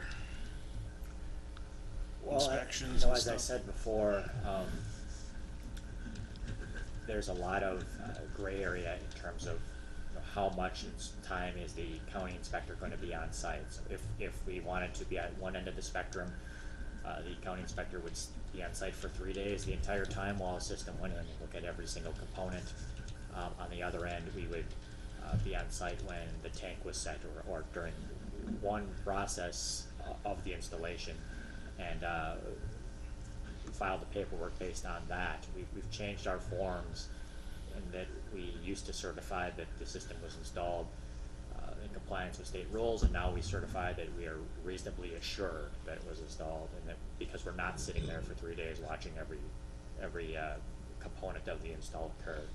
The installer is filing an as-built where they sign several times certifying that it has been installed to all the applicable codes and regulations. So first and foremost, it's on the installer to certify that to the county. What we're just doing is looking for, what we have done last year is, are we looking for red flags? Anything that leads us to believe that something's not being met, and if that's the case, we would perhaps take a closer look, but lacking that, we simply don't have the time to camp out at a site for that length of time to watch an entire install. And I think that's in line with what many counties are doing. Most counties don't have staffing to let somebody sit on site for the entire installation. In addition to that, we aren't looking at, we're looking at the overall FTE for the department.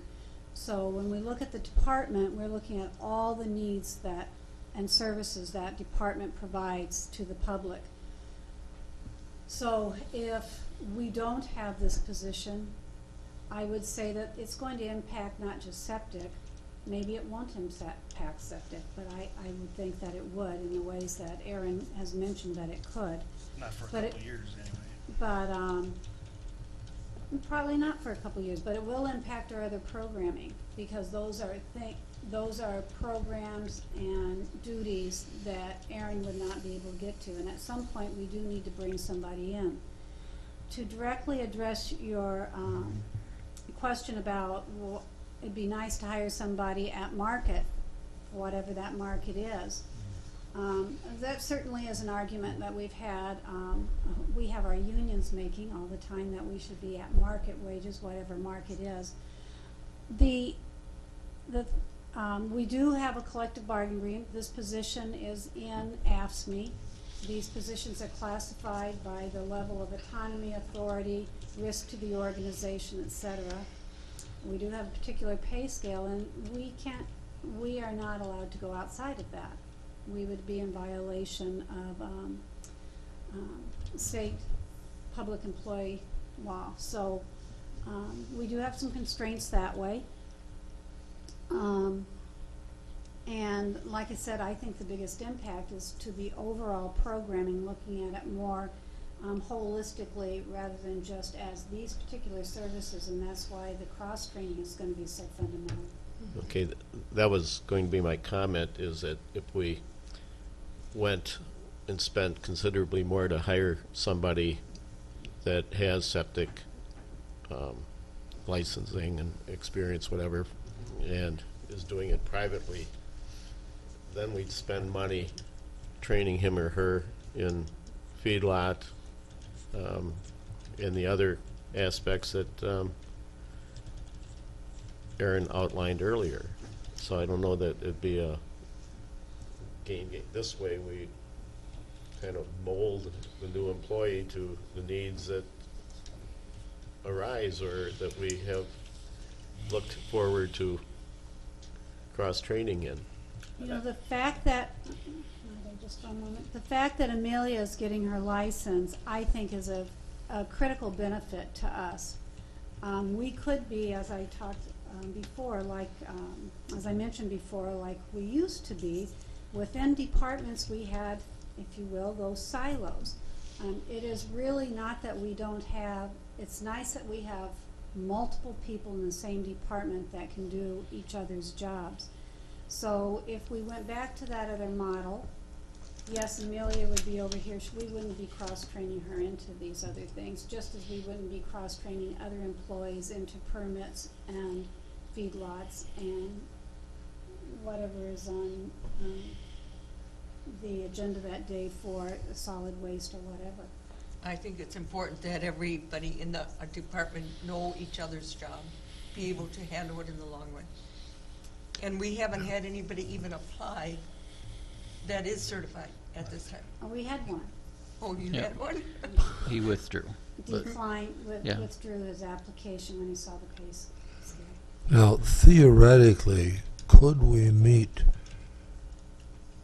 Eric's criteria here by hiring an independent contractor for specific jobs along the way, or is that simply not feasible? No, that would be an option. There are counties, for instance, Olmsted County, Wabasha County have their entire programs contracted out. Wabasha also, however, doesn't administer the feedlot program. So if we were to do that, we would lose that opportunity to cross-train in the department. Yeah, that's the big point. I understand that, but also it would. Well, I'll ask it a different way. Do you have a formal list of backlog in this inspection area, or is that too tied up in we need to look at it then, and then we need to look at it in 2 weeks or 3 weeks or whatever? Is it just too much of a mess to try to figure out. Are you asking, is there still work from 2018 that needs to be completed? Yeah, Okay. So obviously on-site inspections, it's in the ground and it's buried. Yeah, yeah. There are a few where the grading was questionable because of the early fall, so we won't be issuing a certificate of compliance until we see what the site looks like come spring and that it is vegetated. There are some final reports that have to be filed still for 18. That's kind of one of those tasks that we just get to when we have the time to get to. But we have filed our formal reporting with the state. That had to be done on February 1st, and that has been completed. now one of the things that I get because I'm on other soil and water boards, we aren't the only county that has a problem with keeping up with septic system installation. In the first place, this last year was a horrible year for trying to get that work done. And so contractors are behind because of that, and then there gets to be a problem with inspection here and there, and everybody's behind. We are not alone. We can contract outside the collective bargaining agreement on a per-job basis on occasion. The question, though, whether we can contract for all of our septic, that may be an option. However, that then would have to go through, there's a process, I'm not overly familiar with it, but there is a process that if you take a position out of the union contract, you go through, I believe it would be BMS, Bureau of Mediation Services, but you'd have to supply the economics and show that it's actually less expensive over a particular period of time to do it that way. And it's not just a hour-to-hour comparison. I guess we'd have to hire somebody that had expertise in that to do that, but you can do that. I think the reason we moved this discussion so we could ask these questions, but I do agree with the idea that we need a person that's cross-trained into all areas of zoning, in case somebody's on maternity leave or paternity leave, you know, whatever. I think we need that extra person trained in, even if it takes up to a year. Amelia is close, but I think we're looking for a motion on approving this position. Well, Is that correct? yeah, I personally really was interested in the gentleman's background, and I'm impressed is the word I was looking for by his academic background, and I trust Aaron's ability to mentor and train, and so I would move that we move forward with hiring James Gardner, or offering James Gardner. I'll second. Further discussion. The only thing I'm gonna add is that from the point of view of future workload expansion, we talk about the comprehensive plan and the upgrading of the redoing of the comprehensive plan, which Aaron is gonna be critically involved with as far as that's concerned, so that's gonna take more of his time, so I think he's gonna need the help in the office as well. All in favor? Aye. Opposed? Aye. Motion passed. Thank you, Okay. Commissioners.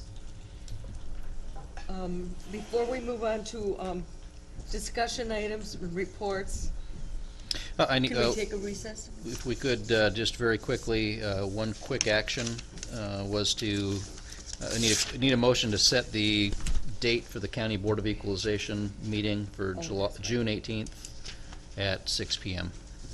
So moved. What is the date? June 18th, Okay. At 6? 6 p.m. Okay. Do we I'll need a second motion? Second, Johnson, thank you. All in favor? Aye. Speaking of that Board of Equalization, I think I'm the only one certified at this point, correct? And you can do it online now, you don't have to go for a training. Does my township one count? You should ask Cindy, I don't know. It should, because it's the same It should be training. the same thing, right? Yes, and it's good for 3 years, so if you, I think I'm good, so okay. I'll ask her though. I think it is too, We'll count on you. because last year I broke my shoulder the day before the meeting and had to put off surgery until the day after. Yeah, wasn't Gotta it? suck it up once in a while. All in favor of that date, or did we vote No, we already? did, got it. Okay. Yeah, okay, we did, Okay. whatever. Also, before we take a recess, I'm gonna suggest that we, not do our closed session today in essence of the time that we have to be in Maple at 1. Would you be willing to wait to either our work session or the next meeting? Well, if Jeff is willing to wait, Yeah. I'm willing to That's wait. fine with me. That's fine. We can either set it up on a separate date or next week with the work session in accordance. in- Yeah, we can do it at the At your- work session next week. That'd Is be that fine, okay with sure. everybody? Yep. Okay. Yep. At the work session, then you'd have to advertise that independent of the work session because it's a closed session. The work sessions are, They're advertised as a work Already session, advertised. but Work this being session a is already- closed session is separate from the work session. Would it have to have different advertising?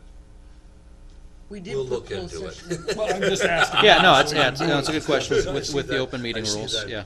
Look on the face over there. Yeah, no, I'm Said, just, well, Why don't you check it out, and if we can do it next week, fine, otherwise we'll wait 2 weeks. And we'll have to change it to the 7-month instead of 6 months.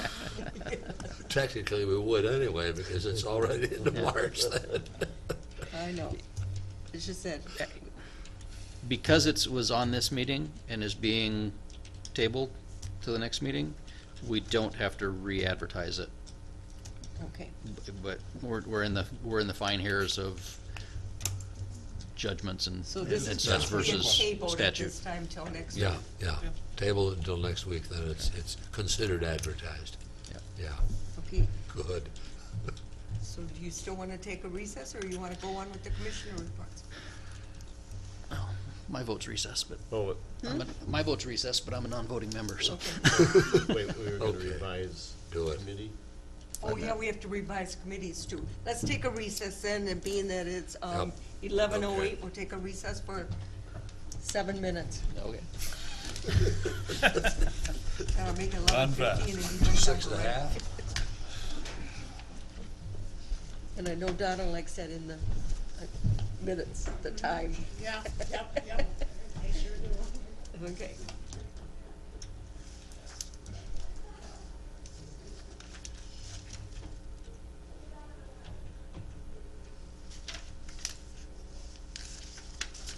Craig, were you ever able to talk to people about going to your township meeting, annual meeting?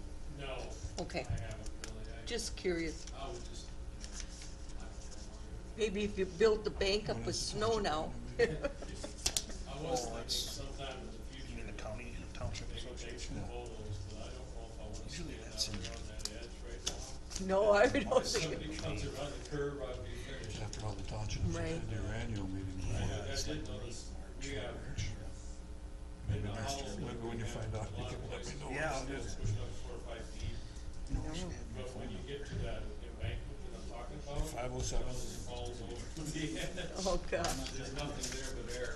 sounds good. Yeah, it's not a cool spot, but Well, if you ever want me to go along with you when you do approach your township, I'd be you know, I glad to. think it's something that might be, look at 450? this spring, Yeah, and, 2257. you know, maybe somebody. I mean, I can't do anything as a county, but I do work well with their board. Right, we could maybe just 459. put a bug in somebody's ear over there in the township and see if they can look at it. Sounds good. It's, it is pretty scary. Okay. Keep me posted. I'd be glad to go. Yeah, thank you, appreciate it. I like that Brownsville Township. Okay, you got your point across. That's what you wanted to do. Yeah, that's fine. That's good. I'm glad. It's easier to do that than to, automatically just approve things without asking questions. But, well, We were running late already. That's why I thought the closed session, that can wait anyway. Yeah. Yeah, usually the full board goes.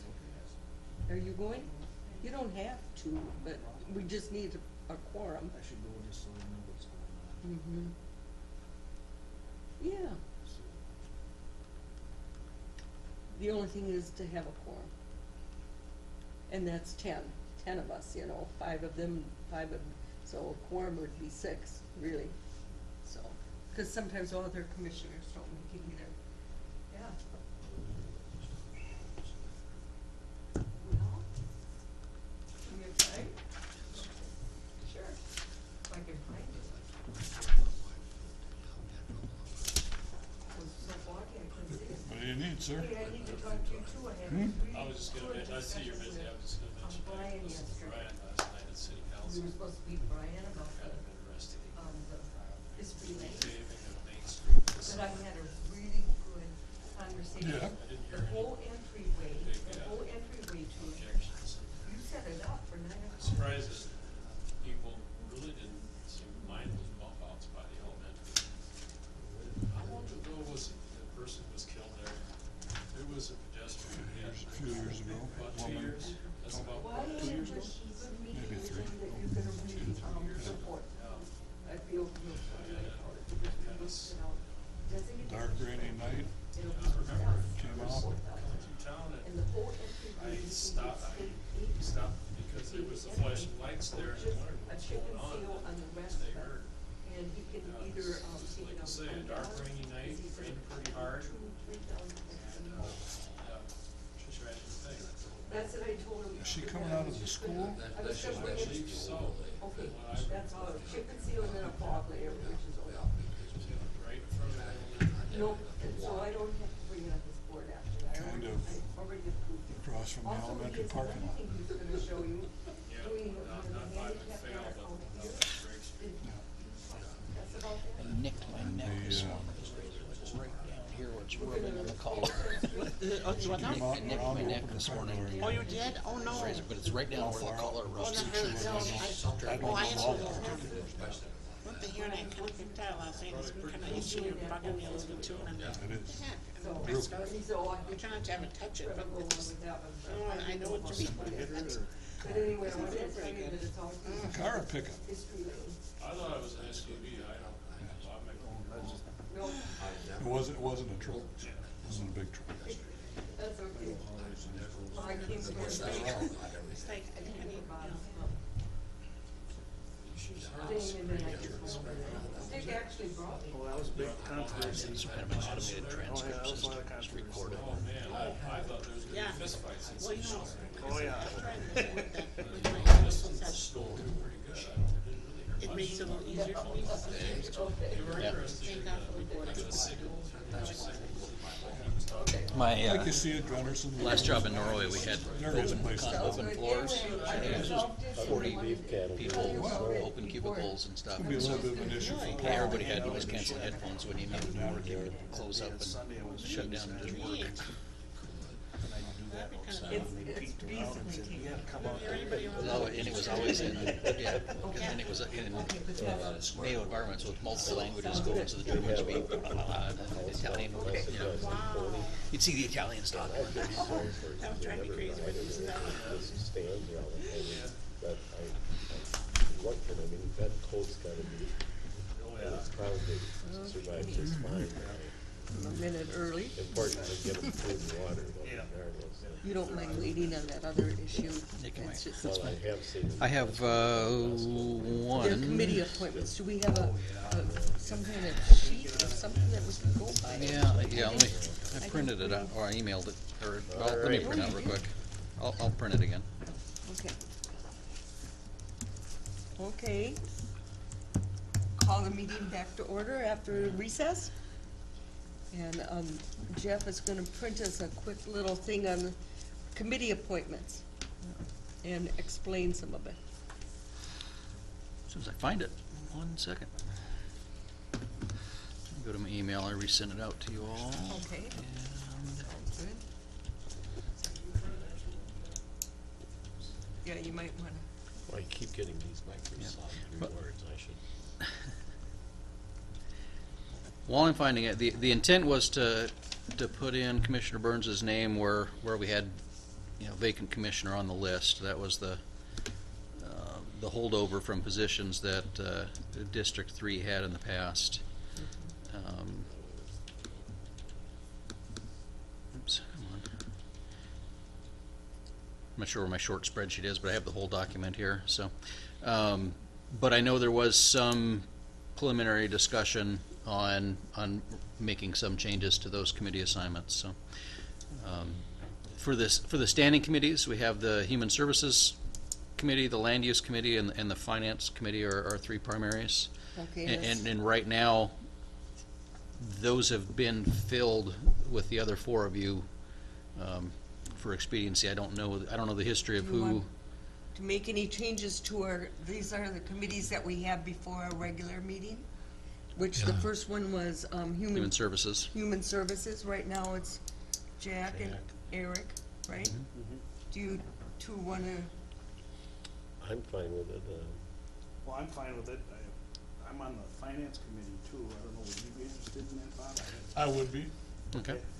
Okay, so finance will change to, that would be Fred and Bob, right? Yep. You want to stay on finance? I would just as soon, yes. Okay, so, and Commissioner Burns. Okay. Okay, and the other one was land use, or public works or something? Yeah, Land Use Public Works is yourself and Commissioner Arnold. Is there anybody else that would prefer to be on that instead? Leave that as is. Now, I got a question about that, though. Is that going back to meeting just on the first, or in this case, it'd be the second Tuesday? Is that going to just meet once a month then? Yes. Okay, I wouldn't mind being on that one. That's okay, I can stay there. I'd be on two of them then, but that's immaterial. Okay. Thank you. That's As all. long as they don't meet at the same time, I'm good. Okay. Oh, thank you, Carol. Yeah. Oh, my goodness gracious. So the only one that changed on this one is putting Bob Yeah, Burns on the Finance Standing Committee. on the finance. Okay. Instead of Eric. Okay, Personnel Negotiating Committee. Right now, we have Commissioner Miller and Eric Johnson. Is there any changes that we want to do personnel-wise? I would like to be on that committee if it would be possible, because I've got a background on both sides of the table from the negotiating standpoint, from my experience as a teacher, as a member of a negotiating council in the city of St. Paul system. That's been quite a few years ago, but at least I've been on that side of the table. And of course, I've been on the other side of the table with the school board 3 times, I guess. The other thing that I had in mind there, if the board is willing to do it, Jeff and I have talked about this, and Tess and I have just very briefly. The situation occurs at the end of every negotiating session. The department heads wind up basically getting the same raise that we gave the unions average. And the other thing that we run into with those people is that they will quote what other counties are paying for that job. The problem I've got with it is that we really don't know what those other jobs are, what those jobs really are in those other counties. And I would like to have the opportunity to dig into that a little bit as a member of that committee and find out if we are actually doing apples to apples in those situations.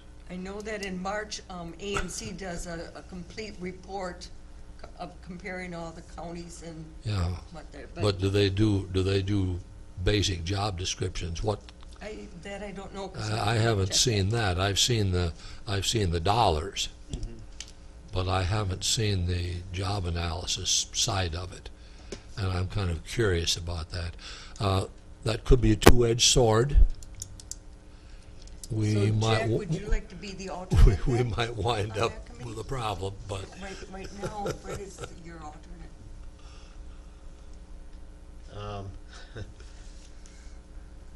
I don't know, I know Eric has expressed interest in staying on that one, but if we put Fred This- on, somebody should be the alternate. now this is not meaning to put any pressure on Jack. It's just saying this is what I bring to the table, and Okay. yeah, okay, whatever you want to do.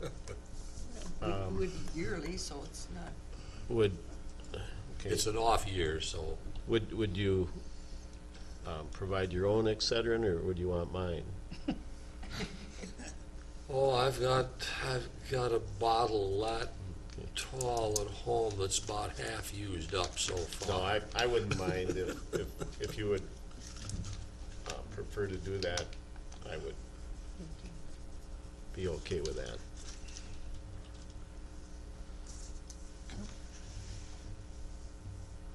Okay, 88, okay, the next one that we're looking for a person is Airport Commission. Is- That was left as was assigned that to a blank District, as District 3, so I would suggest Okay, putting in Mr. keep Burns it for that that. way? Yep. Yeah, You're on that one. Okay, I'll stay on that one if Yep. that's all right. Yes. okay. Yeah. Canvassing board is chosen after each election. All right. Child mortality, nobody's ever gone to that meeting. CJC Safety Committee. Is, I'm on that right now, I think. No? That was Okay. vacant It's to my, vacant. Oh, to it's my seven. seat. Okay, To his. okay, that's not the same as, oh, no, it's not, That's never mind. different. Yeah. Okay. Courthouse closure is chair. So you're okay with that. CJCC committee, that's the one I was thinking of. I know. Would anybody, that's always up here in Caledonia, usually it's supposed to be every other month at a noon time or 1 o'clock meeting. Which one are you talking about? CJCC, which is Oh. the Justice Committee. Yeah, Right now I'm on it, but I would give it up if somebody else that lives closer. I live here, so I can take it. That's fine. It helps because it's like 1 o'clock in the afternoon. They actually canceled the last one. Highway Building Committee. You know, I would think we all should be on that personally, so we all know what's really going on with that highway building. I don't, And I think we need to get the ball rolling on that. And so, yeah, I agree, we should all be working on that together. I don't know what everybody else thinks on that. We tried that for a year, and it didn't work out very well. We still didn't get anything done. I don't think that's the solution to the problem. We sort of thought we had something going a few months ago, and then that fell through, and then it was said that we should wait to really do much more moving on it until we had a full board. okay. And so that's basically what has happened.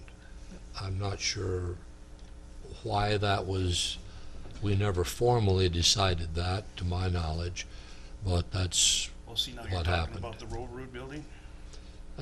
yeah.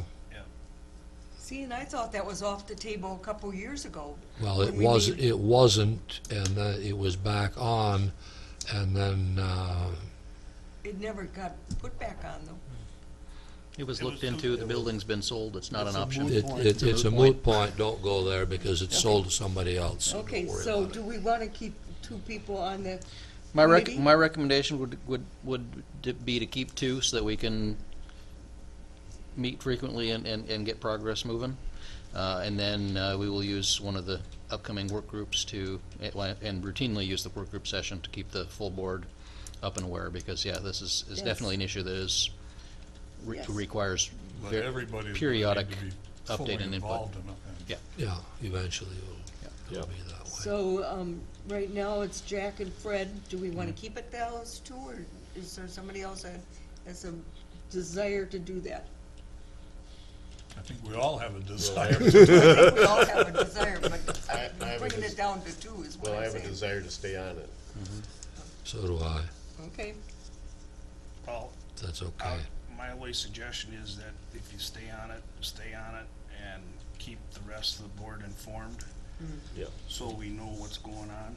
And I'm sure with Jeff here, that'll happen, so, I mean, Yes. that's just, that's a big thing. I think it definitely helped to have the work sessions, maybe, you know, have a update Yeah. each. Yeah, Part of the agenda. yeah, just Okay. regular part of that agenda is what's happening there. Parks Committee, want to stay the same at this point. Planning Commission, right now Fred is on it, but I heard discussion last week that, Commissioner Burns would like to be on that and have Fred as an alternate. Is that correct? I would definitely defer to Commissioner Burns on that situation, since he's been a valuable member of that committee Actually, as Eric an is the appointed alternate. member for a while. Okay, then actually I see Eric as the alternate. Do you want to keep that the same, Eric? that's fine. Okay. And we're all on a different committee for the EMC. That's all the same. And on that, we will have to seek to refill that position vacated Oh, and the planning commission. on the planning commission. Yeah. Oh, that's right. So, Yeah, at what point do we take some action, or don't we need to take action? I think we have to On that. advertise for the position. do Yeah, not? do we have to formally take action to advertise for that position is my question. That should No. probably be coming up here. No, we don't formally have to do that. We will just we will just announce that there's a vacancy. Okay. and- yeah, yeah. My question was, do we need to No, take not now. formal? No. Okay, fine. It'll be advertised anyway. Yep. Yeah, Right. okay. Very good. Yeah, we will initiate that and get the word out. Yep. Then we have this shack, but that's actually under, our Fillmore County. Yeah, I'm the alternate You're- at this point. Yeah, Yeah. so we'll keep that the same. EDA Board, any changes on that one? Right now it is Fred and Jack. You wanna keep it? Mm-hmm. Yeah. Okay, Extension Committee, I do prefer to stay on it. Does anybody else wanna take Fred's spot, or does Fred want it? Oh, I'd just soon stay there if I could. Okay. Family Services, that's the other one that's in Caledonia at 3 o'clock on a Thursday afternoon, twice a year. Do you want me to take that? Would you? I'll take it. Okay. It's actually a very good committee, but it works well with somebody in town to run over to it. Mental Health, Hiawatha, I'd like to stay on there where it's got, That is one as well where we had the vacant position identified for that as the second, so, as an alternate. well, Or as a No, second member. participant. Member, so it would be Bob. Yeah. Oh, we have so- to have two for that one? I don't believe so, no. For extension is a statute that we have to have two. No. I would say we'd have an alternate for that, because. Okay, yeah, actually, when I look at the full notes, it's an alternate Yeah. position, so. Okay. Alternate for, you're talking Hiawatha Hiawatha Valley. Valley, yeah, So, that's you, Jack. I'll be the alternate? yeah. Okay. Okay, Solid Waste Board. Be nice if there was an alternate for that one, even though I haven't ever missed a meeting, but you never know It says where here I I am. fall.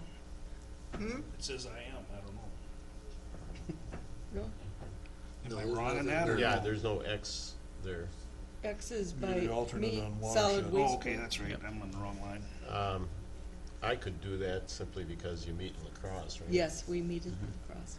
if that's all right, Okay. unless somebody has a fine. burning desire to. Nope. A solid The waste. history is in your favor, Jack. She's never missed a meeting. Okay? Well, with the way the ice is on the sidewalks, you never know nowadays. Could break her shoulder again. The one watershed, one plan. Actually, Fred, you've been on that for a long time. Do you want to continue, or would you like? Well, if a long time is 2 years. Oh, well, that's a long time, isn't My it? my predecessor was there for a while before me. But yes, I would like to continue those two if I could. And there we got Eric as a alternate. And then Armor, no, Southeast Emergency Management. No. You mean the? Oh, that's the- my EMS, right. I'll stay on that one because I do that along with workforce development. Okay. The Communications Board is one I was thinking of. Jack is on that. They meet up in Rochester. Rochester. Yeah, I would just as soon stay on. I was a chair and I'm not any longer, and so I'm more comfortable. Okay, and I'll continue to be your alternate. That's Okay. okay. Selco, that's Eric, and Bob is an alternate. Have you had a Selco meeting? Nope, Okay. SEMCAC, no, haven't had one of them yet either. It keeps getting canceled, so okay, I'll stay on that. okay. The Tourism Association, we have Jack on it. I don't know if you've ever had a meeting, have you? No. Okay. And Seven Rivers Alliance, we're all on that board by, for some reason, but I don't think we've had one of those meetings in many, many years either. Yeah.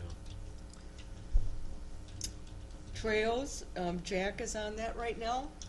I'd like to stay on, but I don't think we're limited to, I'd like Bob to join in if he'd Fine by me. like, because he's, Okay, we talked the other day, he's involved, and okay, let's put So two you're gonna have people on two that. on there, or just Yeah. an alternate, or? Oh, I you can think have two two, on that. okay. I don't think there's any issue with two of us going to the Alright. No. meetings. Township officers, I'm glad to stay on that. I like townships. Would that be a conflict if Eric did that? Or- No, because he's not an officer anymore. Oh. Who's the other? Oh, That's, Fred's the that's another case where Teresa never misses a meeting, so the alternate never gets called. But you can have two people go to it if you want to. It's usually 6 o'clock, about twice a year, 3 times at the most. We haven't had a meeting lately. I would kind of like to do that Okay, if you that's are at this okay. time. I mean, I represent 7 townships, so Right. it's kind of course, you've got 5, so. I get one. Yeah, I know. Okay, water- You're out of that one. We don't let you in. Water Planning Committee, is that the same as your one watershed? Or is that two different No, meetings? that's the local version. Oh, that's a local one. Okay, you want to It- stay on that, Fred? Yes, it makes sense for one person to be on all 3 of those, so you get a little bit of a feeling for continuity. And workforce, I would like to stay on workforce, because I do it along with EMS. All right. Just to clarify here, as I went down, the Township Officer Association, you're staying as primary, Yep. and Fred is alternate, that stays as is? Or did that switch? Or that's or the did same. we go to 2 of us, or do we stay with the alternate? I guess that Well, was. I guess that's a case where if 2 wanted to go, it wouldn't hurt anything, No. would it? No, Teresa? wouldn't at all, so we'll just add you both. Okay, Yeah, okay, whatever.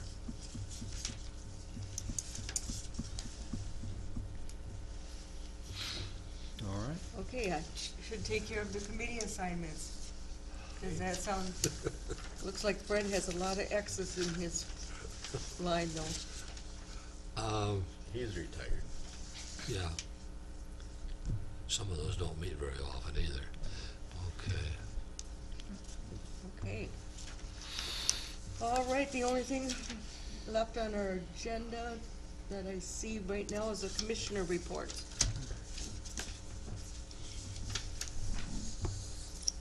Fred? Would you like for me to start? I wish that'd be for over Really? here. Okay. I'll talk first, I think, about Menlars, so that nobody gets bored and quits listening before I get to it. I watched TV for a little bit last night, and I got kind of irritated because they talked about Menlars. And at this point, the proposal in front of the legislature is to spend another approximately $20 million on this Menlars thing. That's not really the message that many of the people were talking about at the General Government Policy Committee that I attended in St. Paul a couple of weeks ago, along with the AMC legislative session. The consensus of opinion in that group seemed to be do something different, folks. I mean, you're throwing good money after bad. They've spent over $100 million and they still don't have a functioning system. And now they propose to spend another, assuming that the television reporting was correct, another 20 mil on it. And the justification was basically, well, if we don't spend any more money on it, why, it just dies.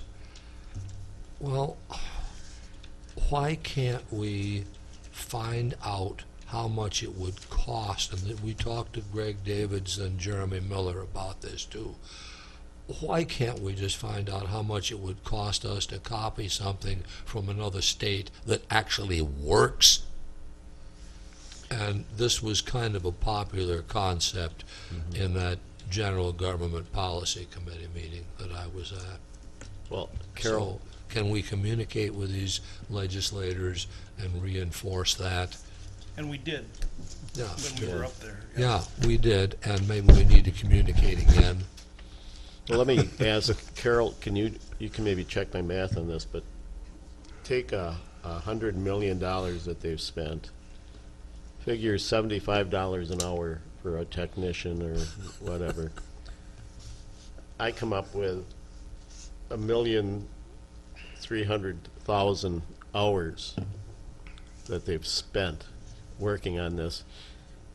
I've said if this were the private sector, the sidewalk would be crowded with employees let go. I mean, this is ridiculous.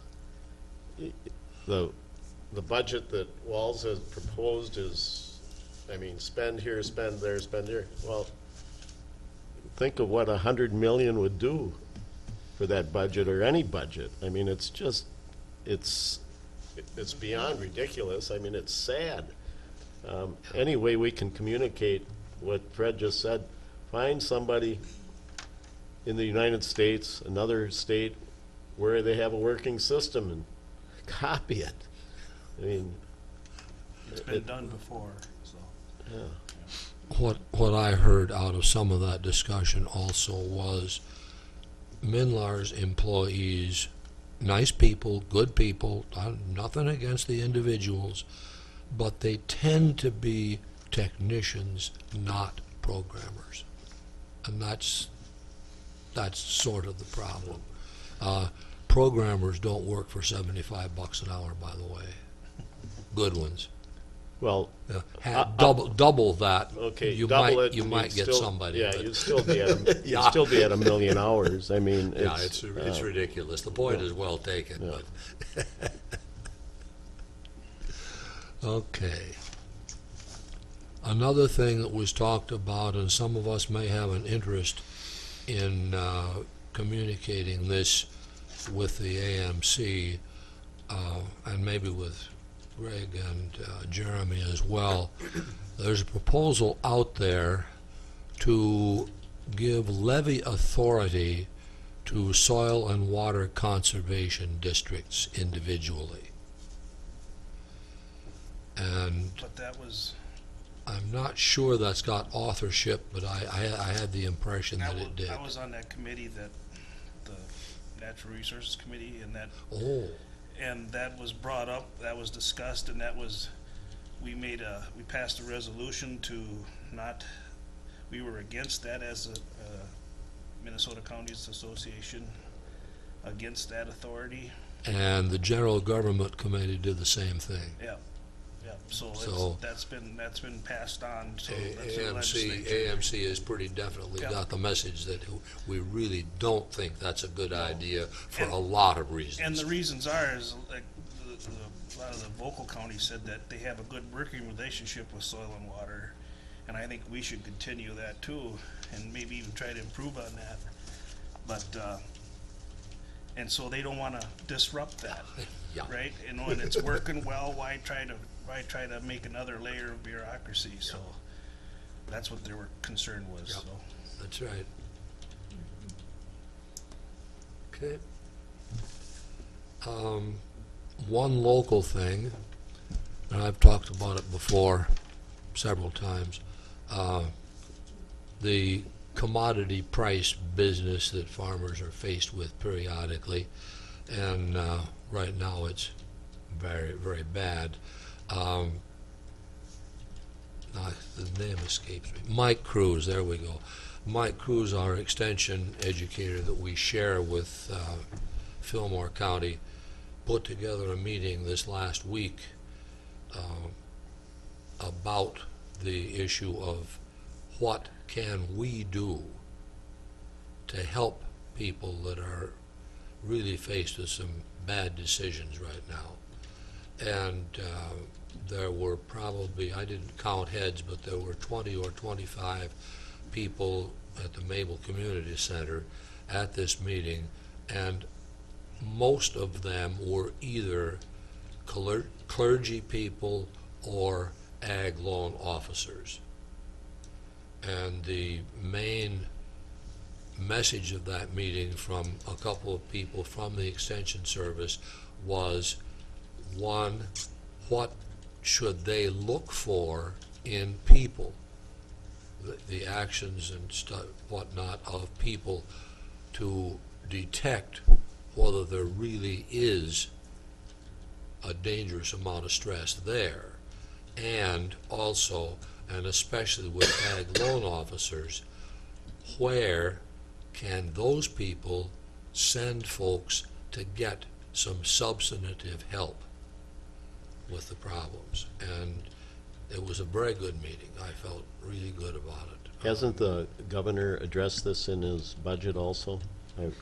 I thought we're, to look at the suicide issue and plus the, what can we do to help?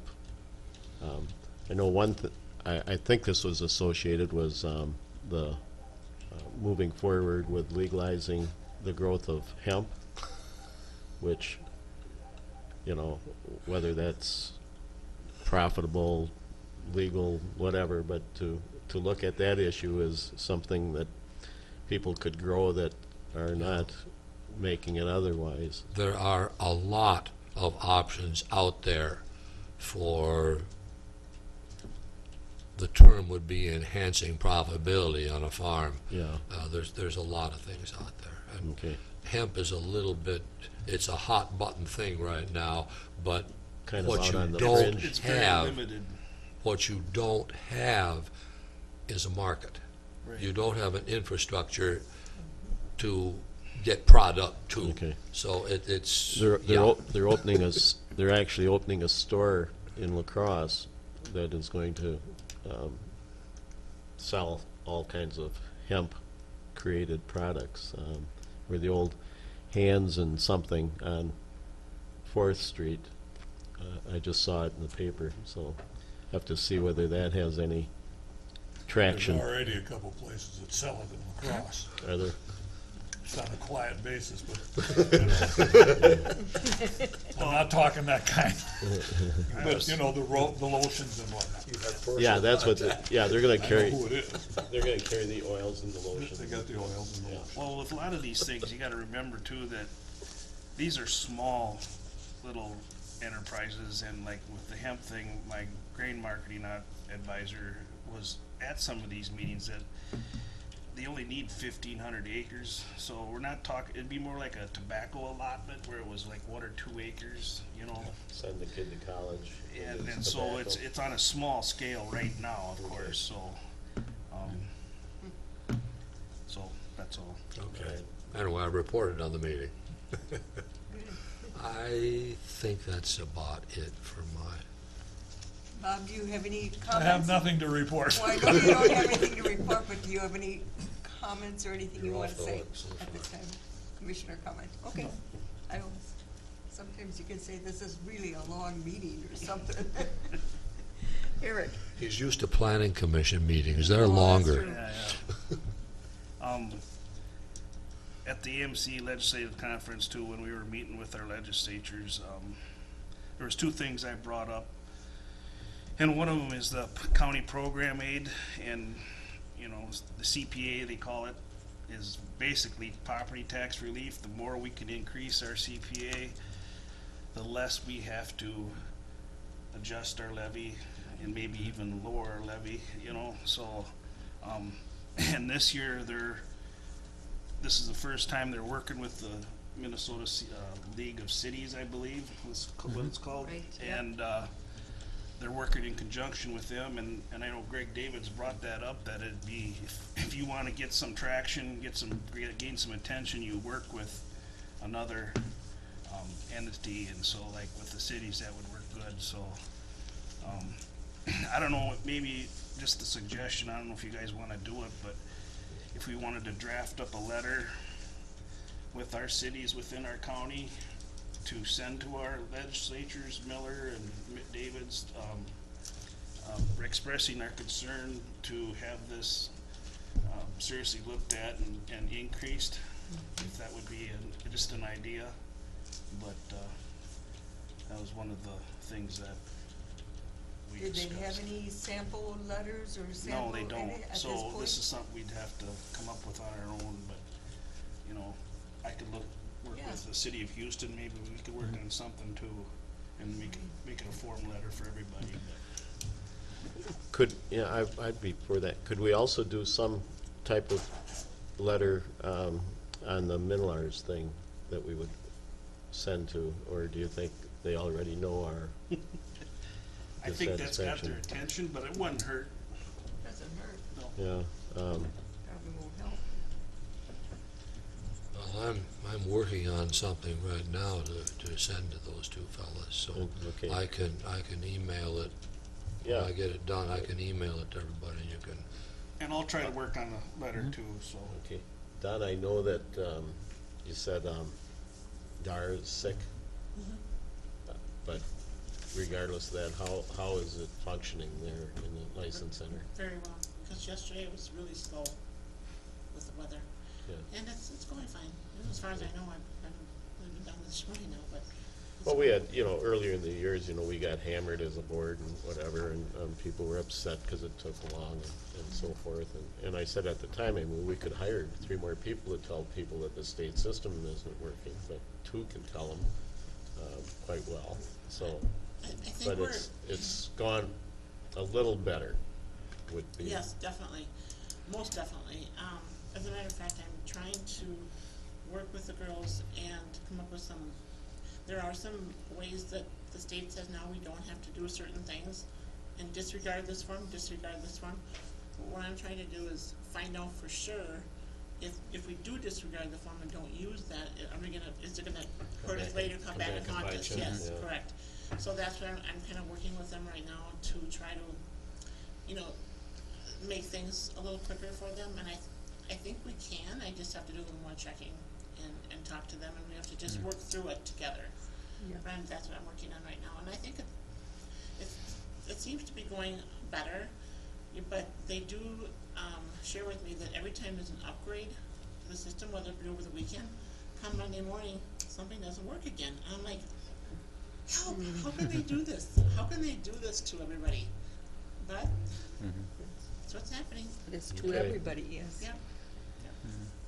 Anything else, Eric? Yeah, I got, one more thing, at the Resources Committee, it was brought up and talked about the EPA is revising the Section 404 assumption rules, and what that's gonna do is streamline the permitting processes for, road construction projects. That's what our concern is, so, and what that does is hand off some of the permitting process to the state rather than the federal, and the federal would be the Army Corps of Engineers, so it would, basically what it'd do is eliminate some loopholes. It doesn't eliminate any rules or laws or anything like that, it's just more of a streamlining process, and that was a positive step in the right direction, I think. Yeah, this is what Brian fights with periodically, Yep. because you wind up with the Corps of Engineers sticking their nose into something that the state has already. Right, and the Taken Bowser, care the of. Bowser guy, the Board of Soil and Water, went through the process, and what he, it was kind of funny, because one of the things is 88% of the streams and wetlands were under the rule, authority of the Army Corps of Engineers, and with this revised role, that just flipped. So it eliminates the Army Corps hoop to go through on some of these projects, so, but it doesn't eliminate the laws, but more of a streamlining process, which is good. And a relative of mine is in charge of the Kansas City area of the Corps of Engineers, and he is cheering loudly to not have to deal with those things Yep. anymore. They are very Yep. pleased, yes. Anything else, Eric? No, I guess that's basically it. This resolution that Brian brought up here about the Board of Adjustment, he was asking if they could be part of the,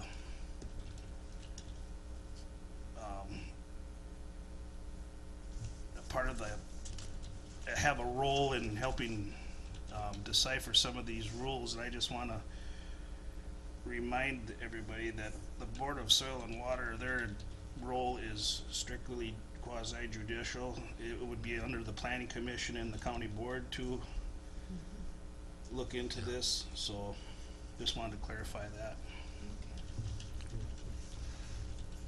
Sounds good. That's it.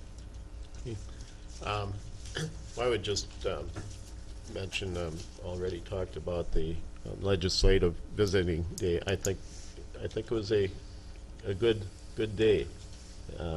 We got some questions and opinions passed on, and I thought both Miller and Davids were receptive. One in particular, we brought up the issue that's prevalent in other counties in the state, and that's the idea of appointing rather than electing the auditor position, and one other Recorder, auditor, treasurer, Yeah, the that positions. complex. And Davids continues to say he would not sign on to that, but he also said he would not talk against it. So if that at some point moves forward, that's where our legislator at on that. That would still have to be put up for a vote in the county, or would it? No, Yes, not Fillmore County had to put it on Okay. their, that you can put it Well- on a referendum, but if he approves it, I don't think What, we need to. The legislation that's being talked about now, as I understand it, is that the state would permit counties to basically, I think, now don't, better check on it. I think they meant that the state legislature would permit counties to make that change by board action.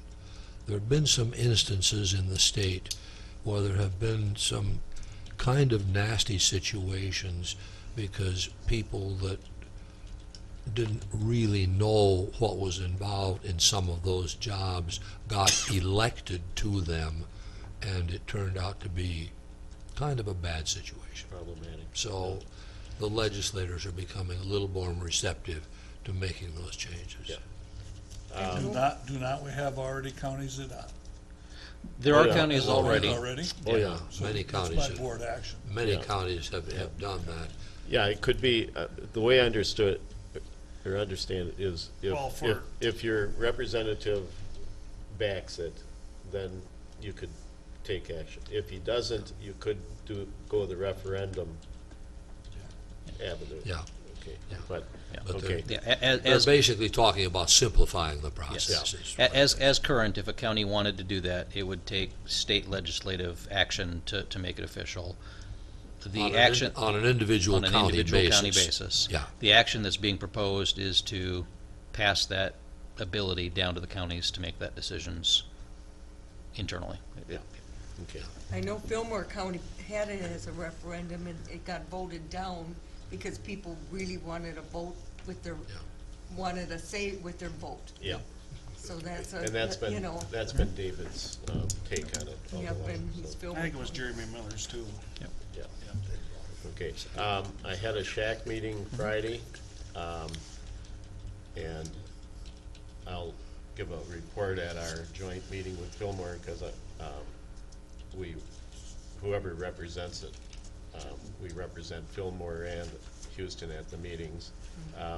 Had a very interesting 2-hour presentation on the, I guess you'd say, the plight of the Native American community in the state of Minnesota. Had one lady who is Native American who works with 11 tribes. I had no idea just how complicated it is with this tribe and that treaty and this jurisdiction and this lack of jurisdiction, and it's a very, very muddy issue, but some of the well, very sad aspects. There's about a 50% dropout rate for Native American school children. I had no idea that the boarding schools where they removed the children from the families extended as late into history as it actually did, and still has a lot of repercussions. Talked specifically with every one of these meetings, opioid crisis comes up. One of the issues there is that the vulnerable communities get inundated with these ne'er-do-wells that are selling them opioids. And the other thing was that SHAC has a work plan to promote various things to move forward. One is to, again, strengthen the public health system, which has been forever a goal. Prevention certainly beats trying to come up with cures for many things. Promote the value of primary prevention and the role of governmental public health. One of the things, again, at AMC was this sunsetting the law that provides funds for not SHAC, but the other SHIP. And so that's being supported obviously by SHAC, and respond to urgent and emerging topics, and work to build resilient communities. Again, these are overriding concerns, but I won't go into all the specifics that they recommend. We try to the state and local governments try to do in response to these. Other than that, I think that's all I got. Okay, I had, one of them was a joint, jail meeting with Winona, Goodhue, Oh, Wabasha, yeah, and, us, Fillmore. Yeah, Fillmore wasn't there, I don't believe. But anyway, it's because Winona's jail is gonna sunset in 2021, and so they were looking for alternatives. It was only information, in fact, it was almost a little bit waste of time in a way, because we had suggestions on how all three counties have many beds available, and yet they still want to build their own jail. But they haven't made a final decision, so, but rather than filling a gap with the mental health or the juveniles, Yeah, those are two areas that we don't areas have a of- place to send to. Yeah, it's just a difficult, problem, because you can't have, the Mm-hmm. I know. juveniles, I don't think you With can have them adults. where they can see the other prisoners No. even. So, and mental health Exactly. beds are extremely short. Yeah. So, Statewide.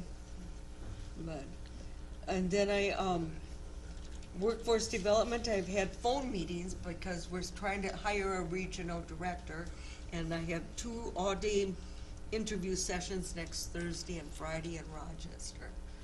So, that's always a big process, as you know. But, I had solid waste, I have quite a bit of information on that. Julie went to it. Aaron also went to it so he could see what was going on. Julie's gonna be very instrumental in getting education out to schools, to the people in the county, and working with the other counties on recycling correctly is a big thing. This is something that hasn't been done very much of for a while, No, and it's it's- really needed. And Julie's Yeah. really pushing it too, so, and working with the lacrosse, our joint board there on that. I went to the state extension meeting. That's always a good meeting, it's very positive. The, main topic was, just in Minnesota, we have 68,595 youth in 4-H programs, and 6,800 of them are just new this year. So it's really growing, especially in metro areas. There's real need for it, so that was a real good thing, and they have found that 75% of 4-Hers graduate from college and become very successful, and a lot of it is based on their training in 4-H. So that was real interesting. My committee meeting is public policy, public safety, I mean, and we had a very good speaker who is from the American Heart Association, who's working to educate dispatchers on CPR. So if somebody calls in, they not only trigger the ambulance or first responders, they can also help a person count compressions over the phone until they arrive. And it's an education process, of course, but they had a nurse said, I don't know who it was, her neighbor, mother, was somebody needed CPR, and even though she was a nurse with training in it, it really helped her to have the dispatcher go, no, 1 and 2, you know, that type of deal. And long enough for that first responder to get there with their devices and everything. It's not mouth to mouth, it's compressions only, but it sure buys them some time. Real good program. the new plan is breaths are not No, necessary. nope, that's what this lady brought out too, it was the compressions. So, and it's called telephone CPR.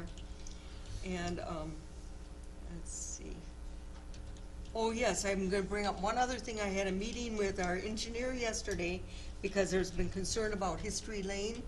It hasn't been fixed up for 10 years. In the fairgrounds, yep. In the fairgrounds, that's in front of the museum. Yep. And, it was very good. It's not used enough to do a complete redo on the road. And Brian said that, the entryway to that, right in front of the old Historical Society, he can get state aid to fix that up. And then on the rest of it, he will put on just a chip and seal in the fog coat or something, which Yep. is an extra, for under, he said it'll be about 3,000 at the most, and he thinks he can work it in. The seal coaters are gonna be right next to it, and they'll come over and do it. in August, after the fair. That'd be a good time, well, yeah, that'd be a good time to do it though, when Yes. they're already in the. And they're right there on County 3. Yep. So, and he said if it doesn't come out of his actually working budget for that Seal Grove project, he has money in fund balance, and we'd cover it. Okay. So that was a real positive. He's also working with Tess on redoing our entryway, our handicapped entryway, and moving some of the parking for, handicapped parking, like right in front there, and redoing a sidewalk, and then closing that road so that people don't swing around to the jail lot, parking lot. He would make it a turn. They're working on a project and they'll present it to us. Out here, you mean? Yep. Yep. Brian and, Yep. well, I'm sure you are very involved too with that. So, those were my main, committee things that I have. They're working on a design still, but Yes. where I was down there, to enhance the safety of the entrance right here. Right now, people walk straight out into traffic that is sometimes coming through at speeds it shouldn't. And then also the handicap parking, the way they are, isn't necessarily the best flow and position for it, so. So we're talking over here on this side. Yeah. West side of the building. Yes. Yep. Yep. The maintenance man caught me today, so. Okay. Yeah, Yeah, well, so Brian, I got the lowdown. Saw you out there with that, yep. Brian showed me just a little paper sketch of what he's thinking. I have something before you. He brought up some good Close. points, so. I have something before you close if you're done. Yes, Same I'm done. business. Okay. Okay. I'll forego a couple of updates and send out. AMC has just released a few training opportunities for new and experienced commissioners. I will send that information out to you via email, and we can see what you're interested in attending or sending some of the staff to. And then one final thing to make note of, we did receive the arbitration results back from the Bruce Shores case, and the arbitrator decided in the county's favor that it was just cause for his discharge. And so that is now closed. Okay, I think we're up to closing public comment. Oh, here's a new person.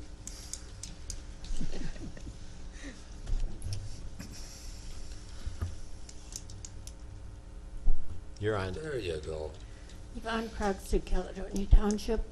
The comprehensive land use plan was to have been reviewed last year. I understand there's going to be a commission appointed to review it this year. I have not heard of any progress in that regard. I think that Mr. Locker has his plate full, so I would think that someone else could take the bull by the horns and go forward with something, whether it be a public notice for people to contact if they're interested in serving on a commission, one of you board members, the administrator. But I would hate to see this put on the back burner like some issues have been. So please move forward with that review of the CLUP. Thank you.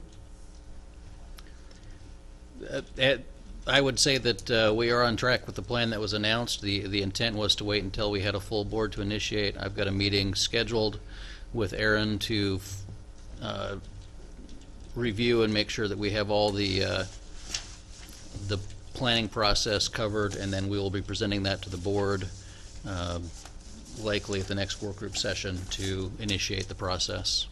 And several of those things that you mentioned are included in that process and will be scheduled out.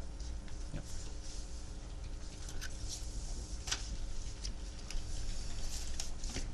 I had one more issue I wanted to address, and as you know, in the ordinance, if there's a land use issue, you get a 30-day period to appeal if you're not satisfied with the ruling of a Board of Adjustments, for example.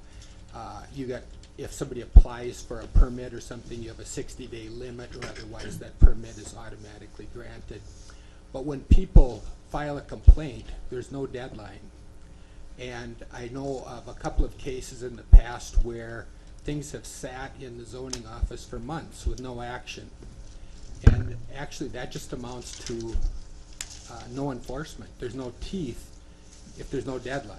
It could sit there for infinity. And so I think the board should take action to set some kind of a limit, like a 30-day or a 60-day limit, under which a complaint would have to be dealt with and to the satisfaction, and the people notified about what the outcome is. Thank you. Is there any other business to come before the board? I move adjournment. Second. All in favor?